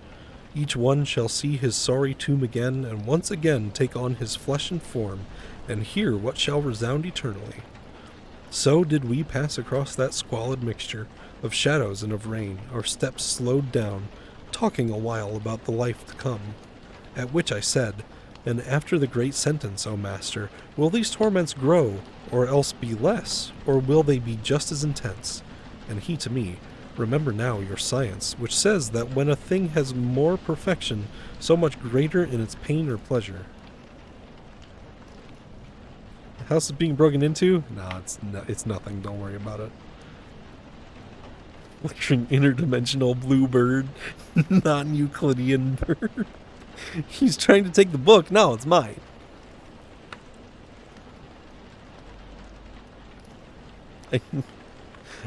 Chad, I'm scared. Lucky, please don't put it like that. I beg you. Jesus. Anyway. Though these accursed sinners shall never attain the true perfection, yet they can expect to be more perfect than now. We took the circling way traced by that road. We said much more than I can here recount. We reached the point that marks the downward slope. Here we found Plutus, the great enemy. Can only catch glimpses of him. I don't know what you're talking about. My home is clearly not being invaded.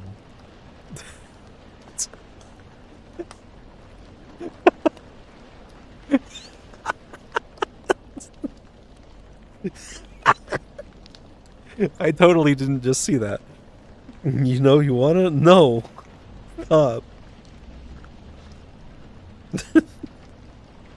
It sounds like it's being invaded. Enemy spotted. Jesus. Not the VR one. Oh, fuck. Somebody's in my actual house. I wouldn't be surprised if Brack was actually in my house. Oh, God. Call the AT-40. I think I need to call the SCP Foundation. Oh, God. Alright. The demon Plutus, the fourth circle where the avaricious and the prodigal in opposite directions roll weights in semicircles. Fortune and her ways, descent into the fifth circle, the wrathful and the sullen, the former besmirched by the muddy Styx, the latter immersed in it. Canto 7. It doesn't in Roman numerals, so I have to think about it when I see it. SCP-420 has breached containment. Oh, thank God. System saved me. A heater class found its way to your living room. I'm gonna need, like, all available mobile task force units to come help me. Town 9 on location. Hell yeah, dude. Saved my life. Keter or Euclid? Probably Euclid, I would imagine. Oh.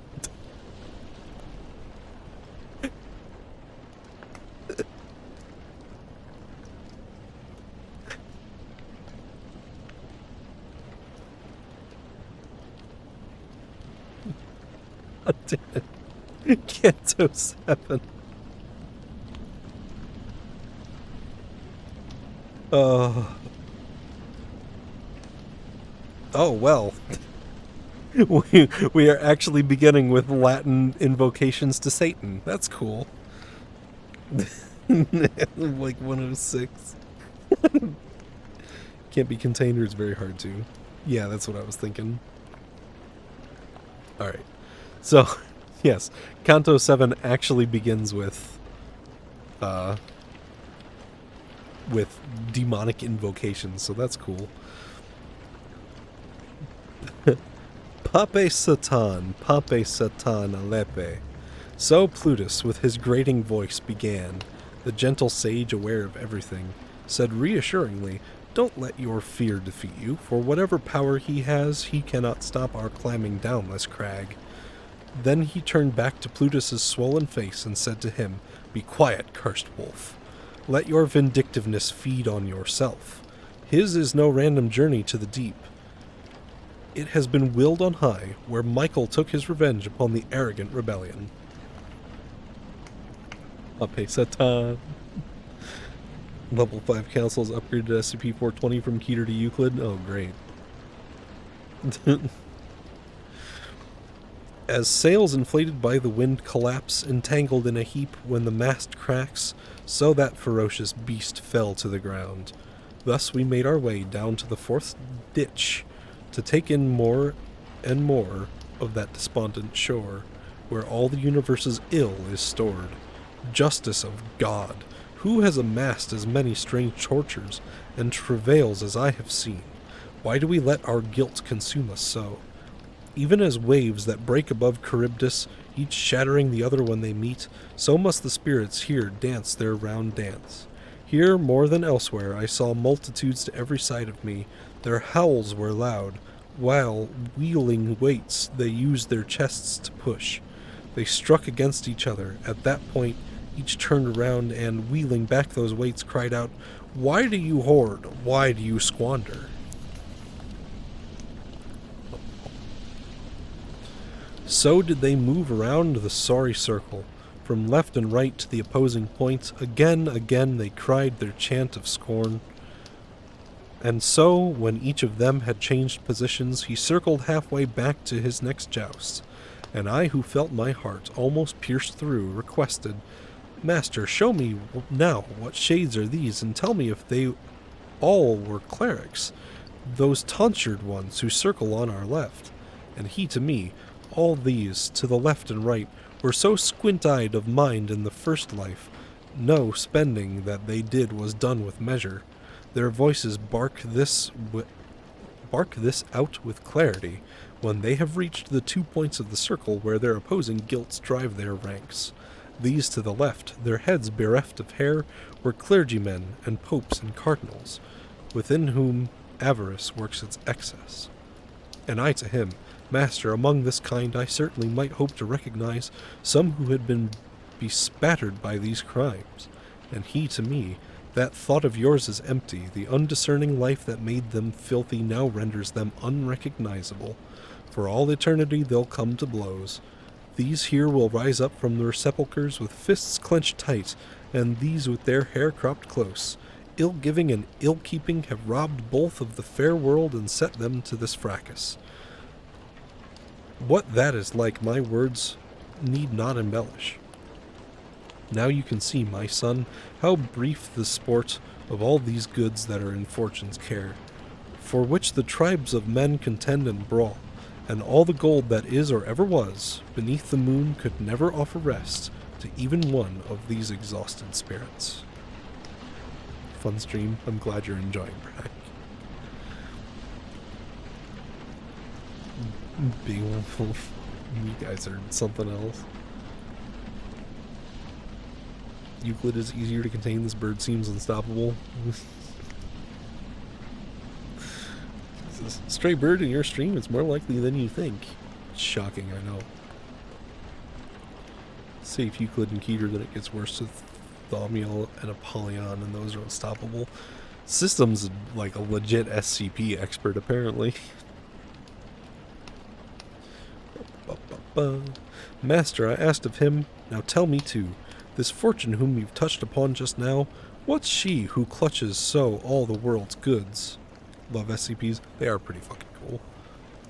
Just can't stop listening. It's taking me.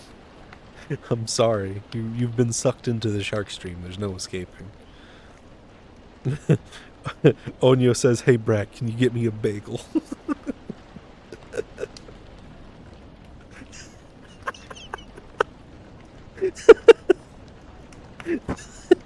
The all mules and SCP used to contain other SCPs. Oh, cool. Just like therapy.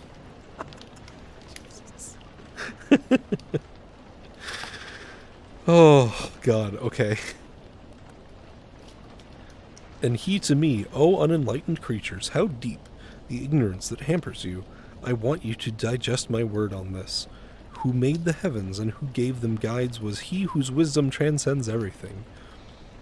That every part may shine unto the other. He had the light apportioned equally. Similarly, for worldly splendors, he obtained a general minister and guide to shift, from time to time, those empty goods from nation unto nation, clan to clan, in ways that human reason can't prevent.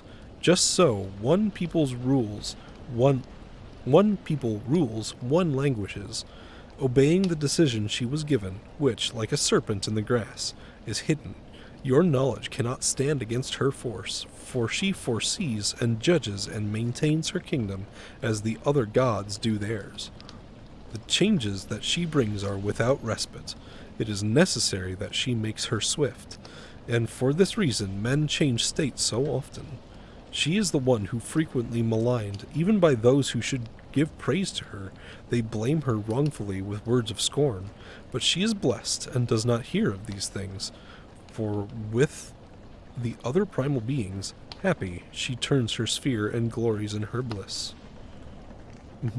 Bagel. Moss bagel. Oh, God. I'm gonna have to watch this VOD back and see what the heck all this was. Nope. More pets. Oh my God, thank you, Gabe. Just gonna enjoy these for a moment.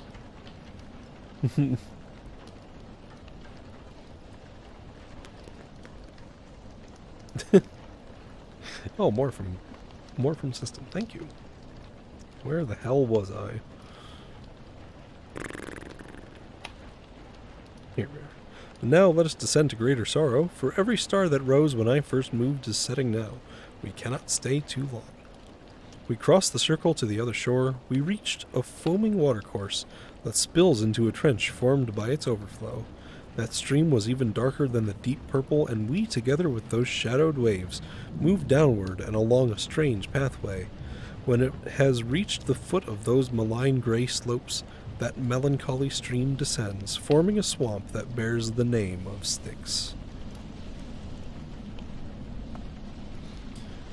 And I, who was intent on watching it, could make out muddied people in that slime, all naked and their faces furious. These struck each other not with hands alone, but with their heads and chests and with their feet, and tore each other piecemeal with their teeth. The kindly master told me, Son, now see, the souls of those whom anger has defeated, and I should also have you know for certain, that underneath the water there are souls who sigh and make this plain of water bubble, as your eye, looking anywhere, can tell. Wedged in the slime, they say, we had been sullen in our sweet air that's gladdened by the sun. We bore the mist of sluggishness in us. Now we are bitter in the blackened mud. This hymn they have to gurgle in their gullets, because they cannot speak it in full words. And so, between the dry shore and the swamp, we circled much of that disgusting pond, our eyes upon the shallows of slime. We came at last upon a tower's base. Oh, Reno got more OWO. Damn it. Is that background? I don't know what you're talking about, Gabe. It's hard to stand backwards on all words. Lucky, stop, please. Oh, I'm gonna take a sippy and then I'll do 5 minutes of OWO.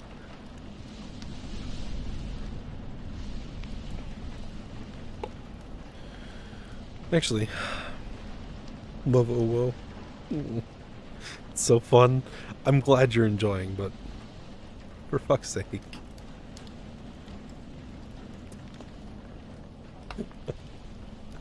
Here's my phone.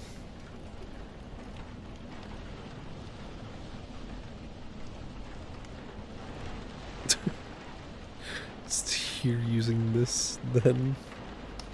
God. Brack, were you trying to do the Exorcist all fours walk? I'm gonna watch this pod back and just like scream, I'm sure.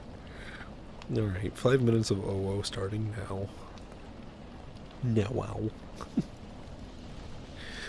Oh, this is an awful part to have OO speak on for. Well, literally about to talk about people committing suicide. And I have to weed it all in OO.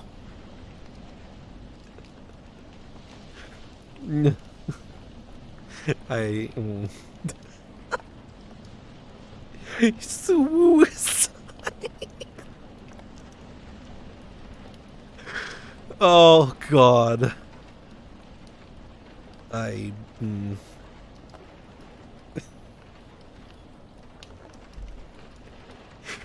Oh God.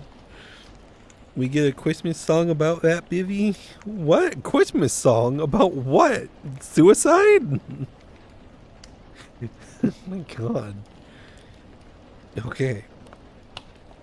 Still the fifth circle, the wrathful and the sullen, the tall tower, Phlegius and the crossing of the Styx, Filippo Argenti and Dante's fury, approach to this, the lower part of hell, its moat, its walls, its gate, the demons, fallen angels, and their obstruction of the poet's entry into this. For kiddies, oh God. Canto 8. I say, continuing, that long before we too had reached the foot of that tall tower, our eyes had risen upward toward its summit, because of two small flames that flickered there, while still another flame returned their signal so far off it was scarcely visible. And I turned toward the sea of all good sense. I said, "What does this mean? And what reply comes from that other fire? Who kindled it?" And he to me, "Above the filthy waters, you can already see what awaits for us, if it's not hid by vapors from the marsh. Bowstring has not thrust from itself an arrow that ever rushed as swiftly through the air as did the little bark." Oh God, what is that? Leg. Artie. Hello. Hello, Artie. It startled me. I was scared for a moment. I'm reading Dante's Inferno and oh, ugh. Accidentally sat on a plug. Bowstring has not thrust from itself an arrow that ever rushed as swiftly through the air as did the little bark that at that moment I saw as it skimmed toward us on the water, a solitary boatman at its helm. I heard him howl, "Now you are caught, foul soul! Oh, Phlegius, Phlegius, such a shout is useless this time," my master said. "We are yours no longer than it will take to cross this muddy sluice." And just as one who hears some great deception was done to him, and then resents it, so was Phlegius when he had to show his anger. My guide preceded me into the boat. Once he was in, he had me follow him. There seemed to be no wait until I boarded. No sooner were my guide and I embarked than off that ancient plough went, cutting water more deeply than it does when bearing others. What was that? Leg? Oh. That's the best response I've seen to someone notice. From now on, that is the only way I will respond to noticing. Stinky next. Aw, that's cute. Sheer tail in your voice. I'm sorry, you're big and intimidating. What was that? Leg? Oh no. How much time do I have left on this fucking time? 30 seconds. Thank goodness. Oh, more pets. Thank you.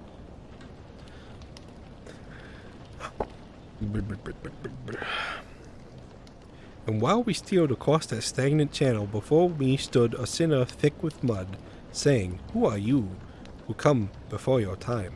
And I to him, "I've come, but I don't stay. But who are you, who have become so ugly?" I'm sorry. That caught me off guard. Exhausted oboe speak is funny. Yeah, I'm glad you enjoy it. I have to read this part back just normally because that's just that's the meanest fucking thing ever. While we steered across the stagnant channel, before me stood a sinner thick with mud, saying, "Who are you? Come before your time." And I to him, "I've come, but I don't stay. But who are you who have become so ugly?" Savage. He answered, "You can see, I'm one who weeps." And I to him, "In weeping and in grieving, accursed spirit, may you long remain. Though you're disguised by filth, I know your name." Got him. Use the tragic death and suicide song in South Park. Oh, God. System. Absolutely roasted the bastard sinner.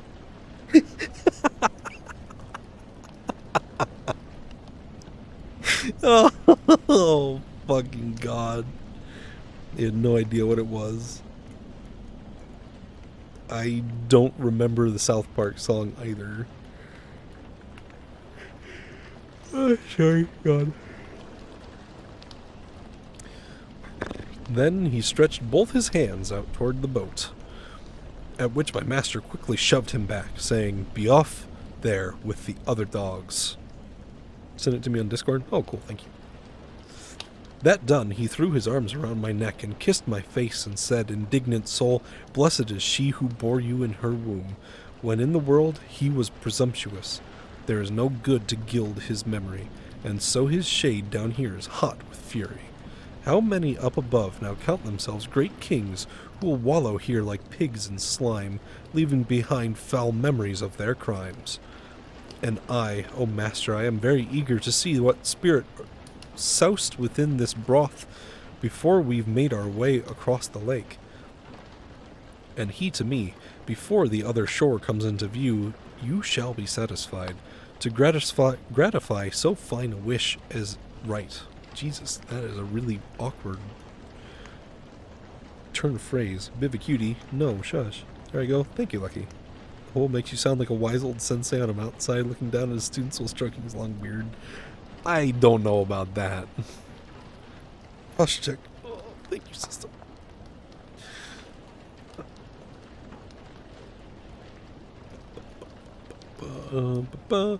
Soon after I had heard these words, I saw the muddy sinners so dismember him, and even now I praise and thank God for it. They all were shouting, "Et Filippo Agenti." At this, the Florentine, gone wild with spleen, began to turn his teeth against himself.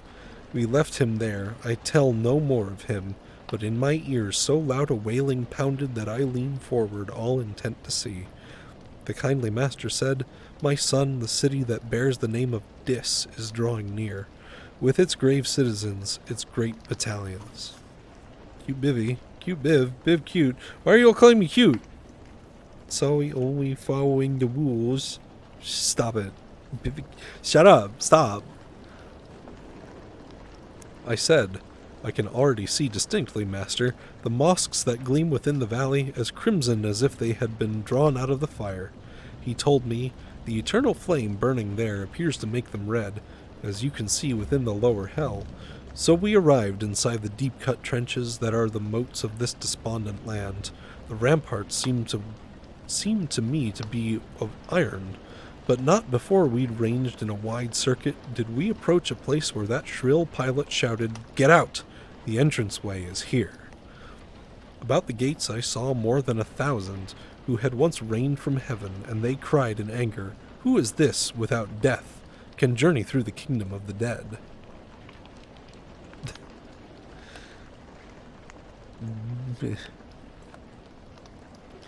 And my wise master made a sign that said he wanted to speak secretly to them, and they suppressed somewhat their great disdain, and said, "You come alone, let him be gone, for he was reckless entering this realm. Let him return alone on this mad road, or try to if he can, since you, his guide, across so dark a land you are to stay." Consider, reader, my dismay before the sound of these abominable words. Returning here seemed so impossible.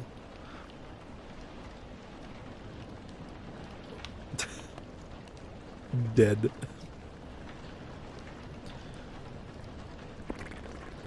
Where the heck am I?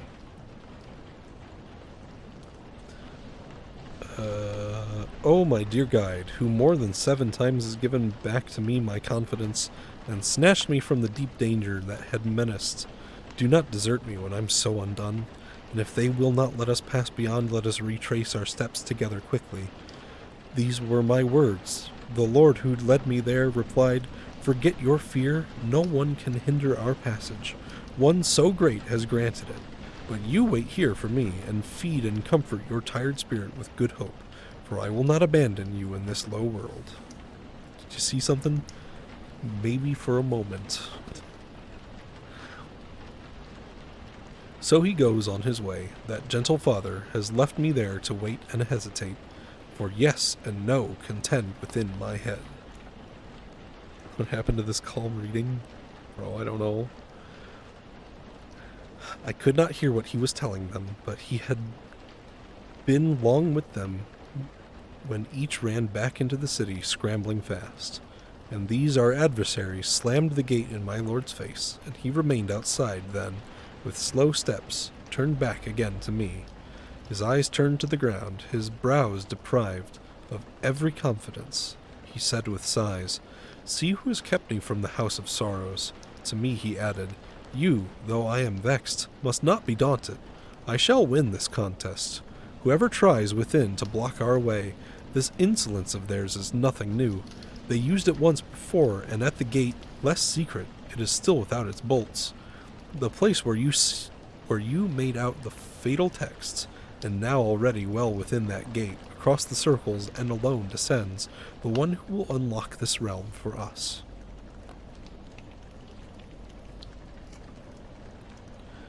Agreed. He has a nice voice. No, shut up. It's fine, it's average. I can tell I'm getting a little congested even. Time is 7:37. Oh, my neck. Ow, my neck. 2:06. We'll go for a little while longer. It's true? No, I don't believe you. The Gate of Dis, Dante's Fear. If he didn't have a nice voice, we wouldn't all gather for the bedtime story of hell. That's a fair point. Oh, thank you for the pet system. The Three Furies invoking Medusa, Virgil's warning to Dante lest he look at a Gorgon, Medusa's head, a heavenly messenger, the flight of the demons, entry into Dis, where Virgil and Dante reach the sixth circle, and its arch-heretics, entombed in red-hot sepulchres. Water. Oh, yeah, I should probably drink before I keep going. And a hydrate from Brack. Thank you, Brack. Babe.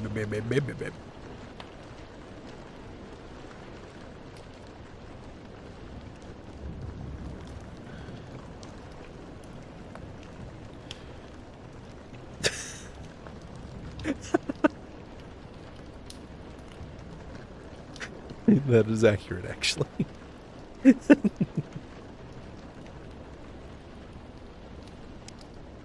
Okay. Canto 9. The color cowardice displayed in me when I saw that my guide was driven back made him more quickly mask his own new pallor. He stood alert, like an attentive listener, because his eye could hardly journey far across the black air and the heavy fog. "We have to win this battle," he began. "If not..." But one so great had offered help. How slow that someone's coming to seems to me. But I saw well enough how he had covered his first words with the words that followed after, so different from what he had said before. Nevertheless, his speech had made me afraid, because I drew out from him his broken phrase, a meaning worse, perhaps, than he'd intended. What did I see? Oh, there's just like a glass of water over there. It's amazing. Does anyone from the first circle, one whose only punishment is crippled hope, ever descend so deep as this sad hollow? Windows notification noise. Nothing of my concern.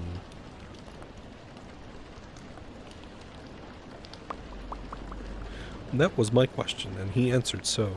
It is quite rare for one of us to go along the way that I have taken now, but I in truth have been here once before. That savage witch Ericthio, who had called the shades back to their bodies, summoned me. Is that Erictho? Oh, I've never heard of her. My flesh had not been long stripped off when she had me descend through all the rings of hell to draw a spirit back from Judas's circle. That is the deepest and the darkest place, the furthest from heaven that girds all. So rest assured, I know the pathway well. Big bagel. Oh, spiral. Clip the Subu aside. I'm sorry. Assume it's your own PC. That's fair, honestly.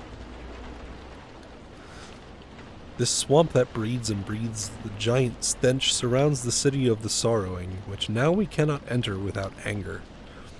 And he said more, but I cannot remember, because my eyes had wholly taken me to the high tower with the glowing summit, where, at one single point, there suddenly stood 3 infernal furies, flecked with blood, who had the limbs of women and their ways, but wore as girdles snakes of deepest green. Small serpents and horned vipers formed their hairs, and these who were used to their bestial temples. You hit from Ariana Grande, 7 Rings Part 2, 7 Circles. And he, who knew these handmaids well, they served the queen of never-ending lamentation, said, "Look at the ferocious Erinys. That is Megara on the left, and she who weeps upon the right, that is Alecto. Tisiphone between them." He was done. Each fury tore her breast with taloned nails. Each with her palms beat on herself and wailed so loud that I, in fear, drew near the poet. "Just let Medusa come, then we shall turn him into stone," they all cried, looking down. "We should have punished Theseus's assault. Turn round and keep your eyes shut fast, for should the Gorgon show herself, and you behold her, never again should you return above," my master said, and he himself turned me around and, not content with just my hands, used his as well to cover up my eyes.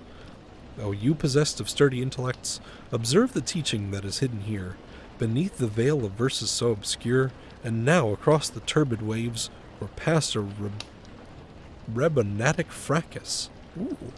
Horrid sound, enough to make both of the shorelines quake, a sound not other than a wind, when wild, because it must contend with warmer currents, it strikes against the forest without let. Some pretty wise advice. Yeah, you're not kidding. We're not dealing with Theseus and his mirrored shield here.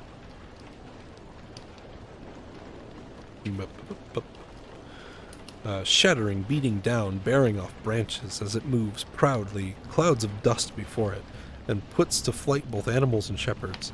He freed my eyes and said, "Now let your optic nerve turn directly toward that ancient foam."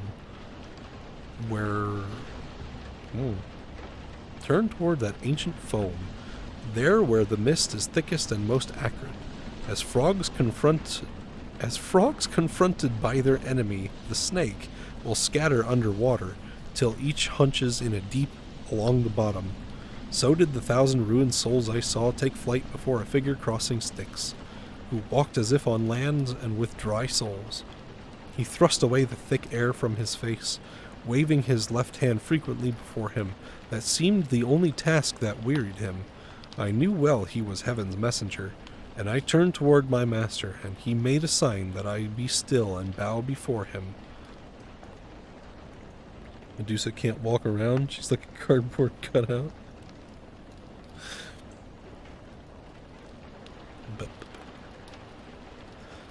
How full of high disdain he seemed to me. He came up to the gate, and with a wand he opened it, for there was no resistance. "O you cast out of heaven, hated crowd," were his first words upon that horrid threshold. "Why do you harbor this presumptuousness?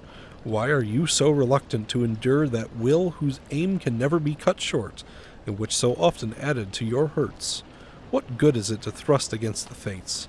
Your Cerberus, if you remember well, for that, had both his throat and chin stripped clean, and that he turned and took the filthy road, and did not speak to us, but had the look of one who is obsessed by other cares than those that press and gnaw at those before him.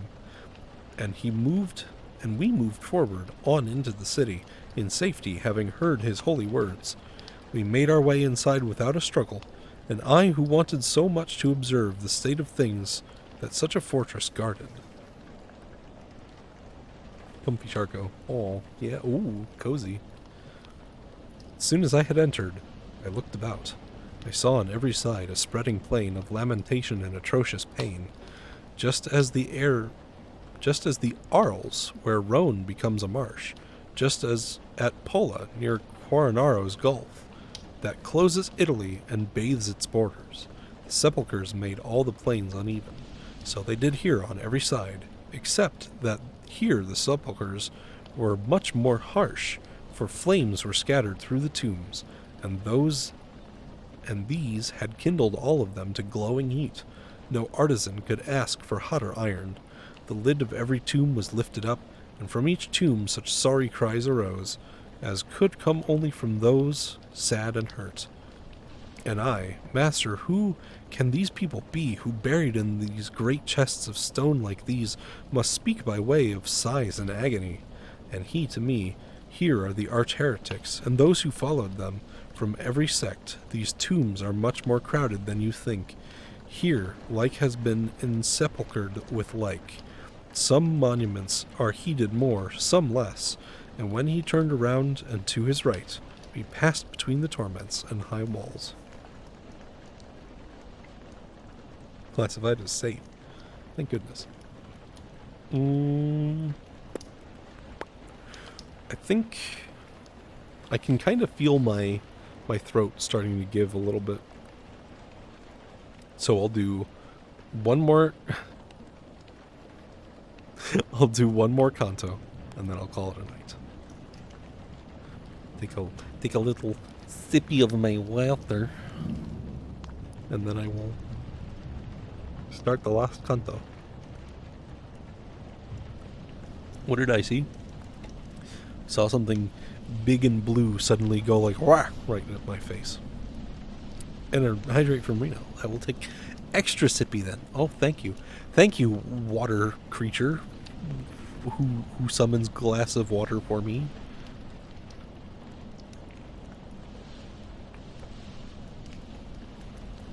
Good sippy. More water. No, I already drank. I'm good. It's fine. Okay. Yeah, this is definitely going to be my last canto. I can feel how much this reading is doing to my voice. Okay. Oh, more pets. Thank you, system.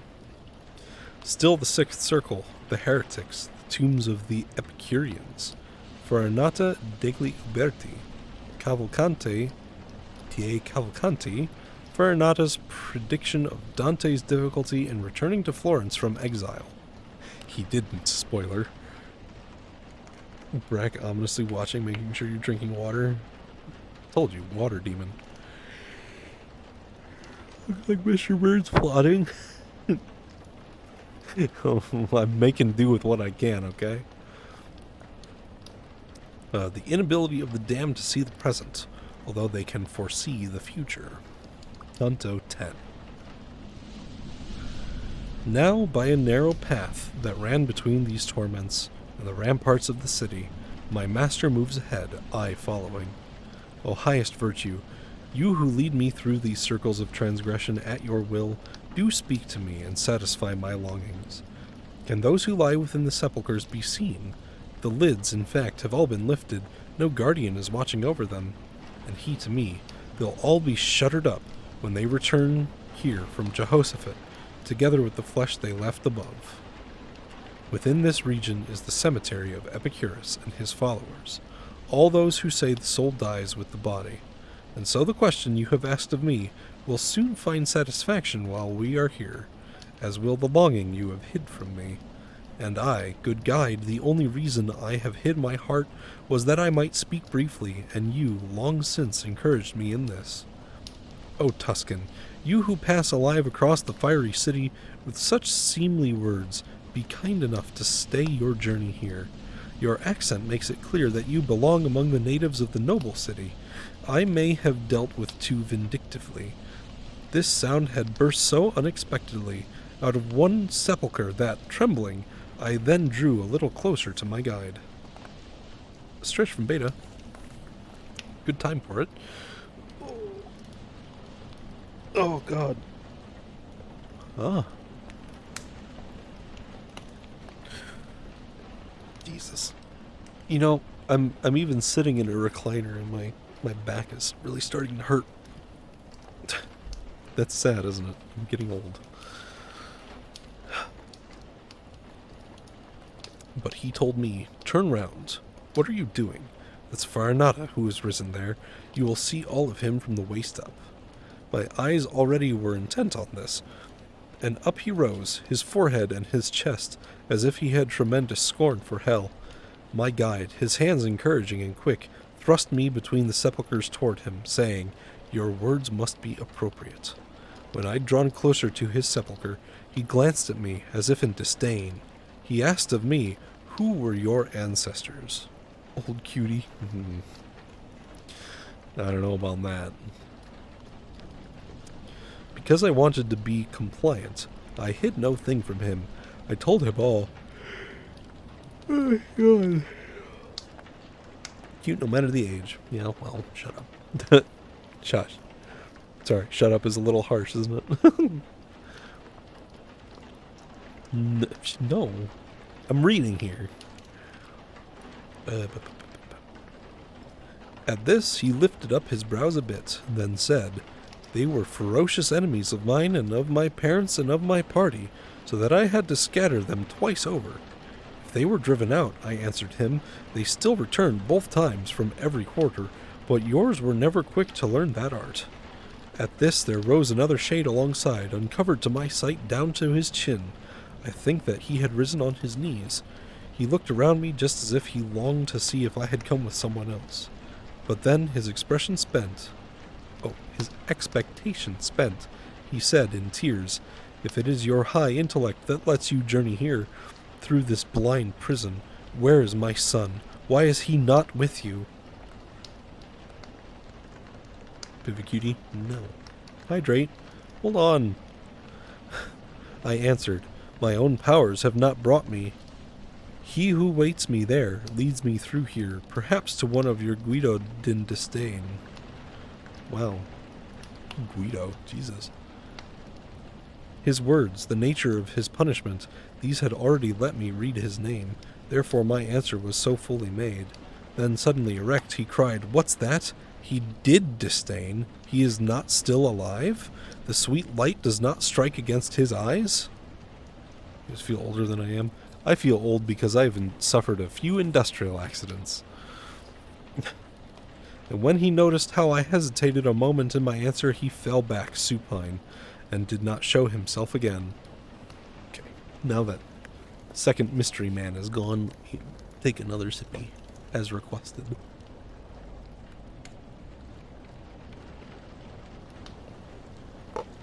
Good sippy. It's not old then? I mean, I'm 28, so I know I'm not old, but I have a few chronic injuries, so yay. But that great-hearted one, the other shade, at whose request I'd stayed, did not change aspect, or turn aside his head, or lean or bend, and taking up his words where he'd left off. If they were slow, he said, to learn that art, that is more torment to me than this bed, and yet the lady who is the ruler here will not have her face kindled 50 times before you learn how heavy is that art. And so may you return to the sweet world. Tell me, why are those citizens so cruel against my kin in all of their decrees? To which I said, the carnage, the great bloodshed that stained the waters of the Arabia red, have led us to such prayers in our temple. He sighed and shook his head, and then said, in that I did not act alone, but certainly I'd not have joined the others without cause, but where I was alone, there where all the rest would have annihilated Florence, had I not interceded forcefully. Ah, as I hope your seed may yet find peace, I asked, so may you help me to undo the knot that here has snarled my course of thought. It seems, if I hear this right, that you can see beforehand that which time is carrying, but you're denied the sight of present things.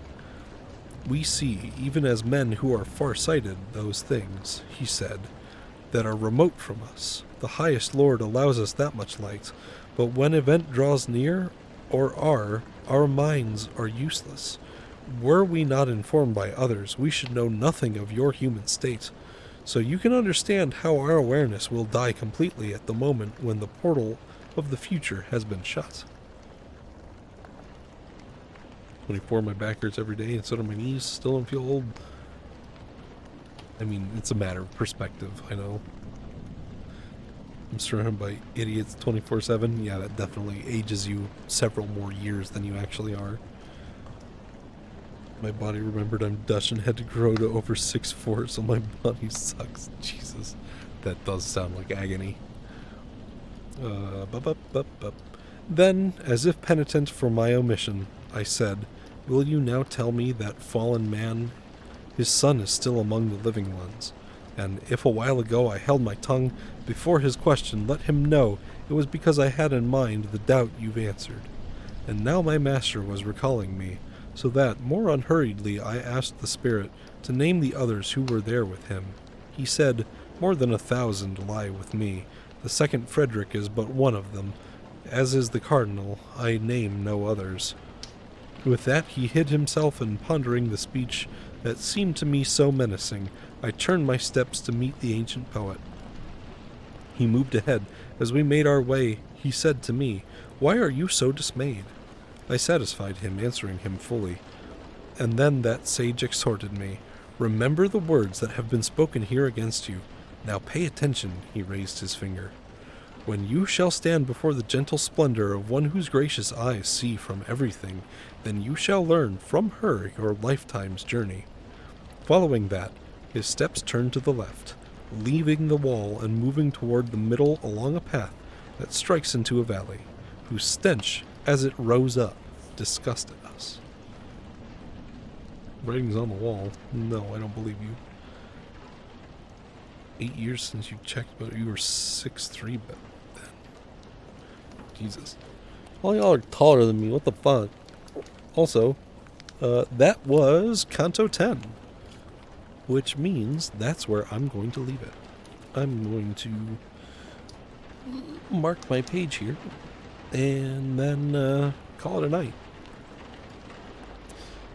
I hope you guys actually enjoyed that.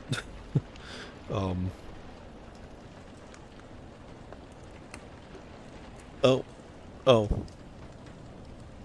Okay. I hope you guys actually enjoyed that. 1 a.m. is probably a good time to go. Yeah, it's 8 o'clock on my end, so it's been 2.5 hours of streaming for me, so that's about where I usually end it anyway, but my voice is starting to get a little tired from all the reading. Can't end like this. What do you mean? Very enjoy 2 a.m. It was emote. Usual time to fall asleep. Well, then it's the perfect time for me to say goodnight to all of you. I hope you... Oh, thank you, Brack. I hope you all enjoyed the reading. I certainly did. That was not something I ever would have expected to actually do. But, hey, here we are.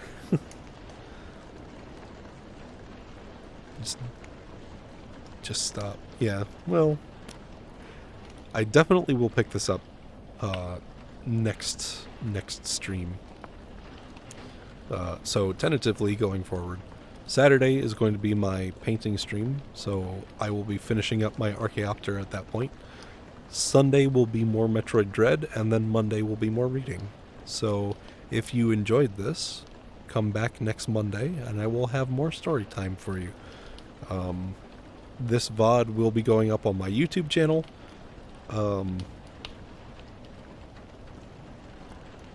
Watch. But yeah, this VOD will be going up on my YouTube channel, so if you missed any of it, then I will have a video archive of it for you. You can go back, you can watch it, catch the parts that you missed, be ready for story time next Monday. Dread mode is dreadful. I can imagine. I don't think I will be playing it on dread mode. Makes books about hell calm. Thank you. I don't know. Sushi's talked about this on stream before, but my voice is something that I've always kind of struggled with a little bit. I never really thought of myself as like sounding like anything special. So to hear everybody be like, "Oh yeah, your voice is so good and so soothing," and yay, it's like, Jesus. It's not something I expected to hear. Looking forward to a Monday for once. Super calming. Really, thank you. It's not something I'm used to thinking about myself. But thank you for the pets. Appreciate it. So, oh.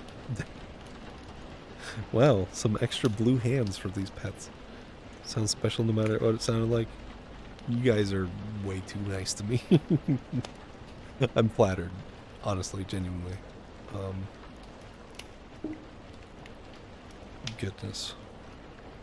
So, let's do new tab, Twitch. Is anybody live right now, or am I just going to call it a night? Kel Mori is live at the moment. I'm going to send you guys on a raid over Kel's way.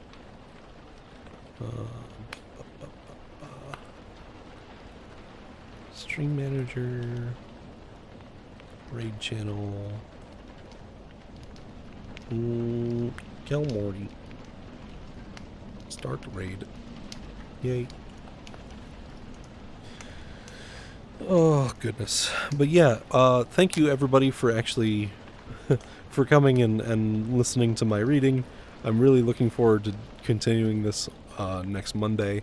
I'll have to look ahead in the book and see how many cantos there are. If I can get through 10 a night, I'll know roughly how long it's going to be to actually finish Inferno.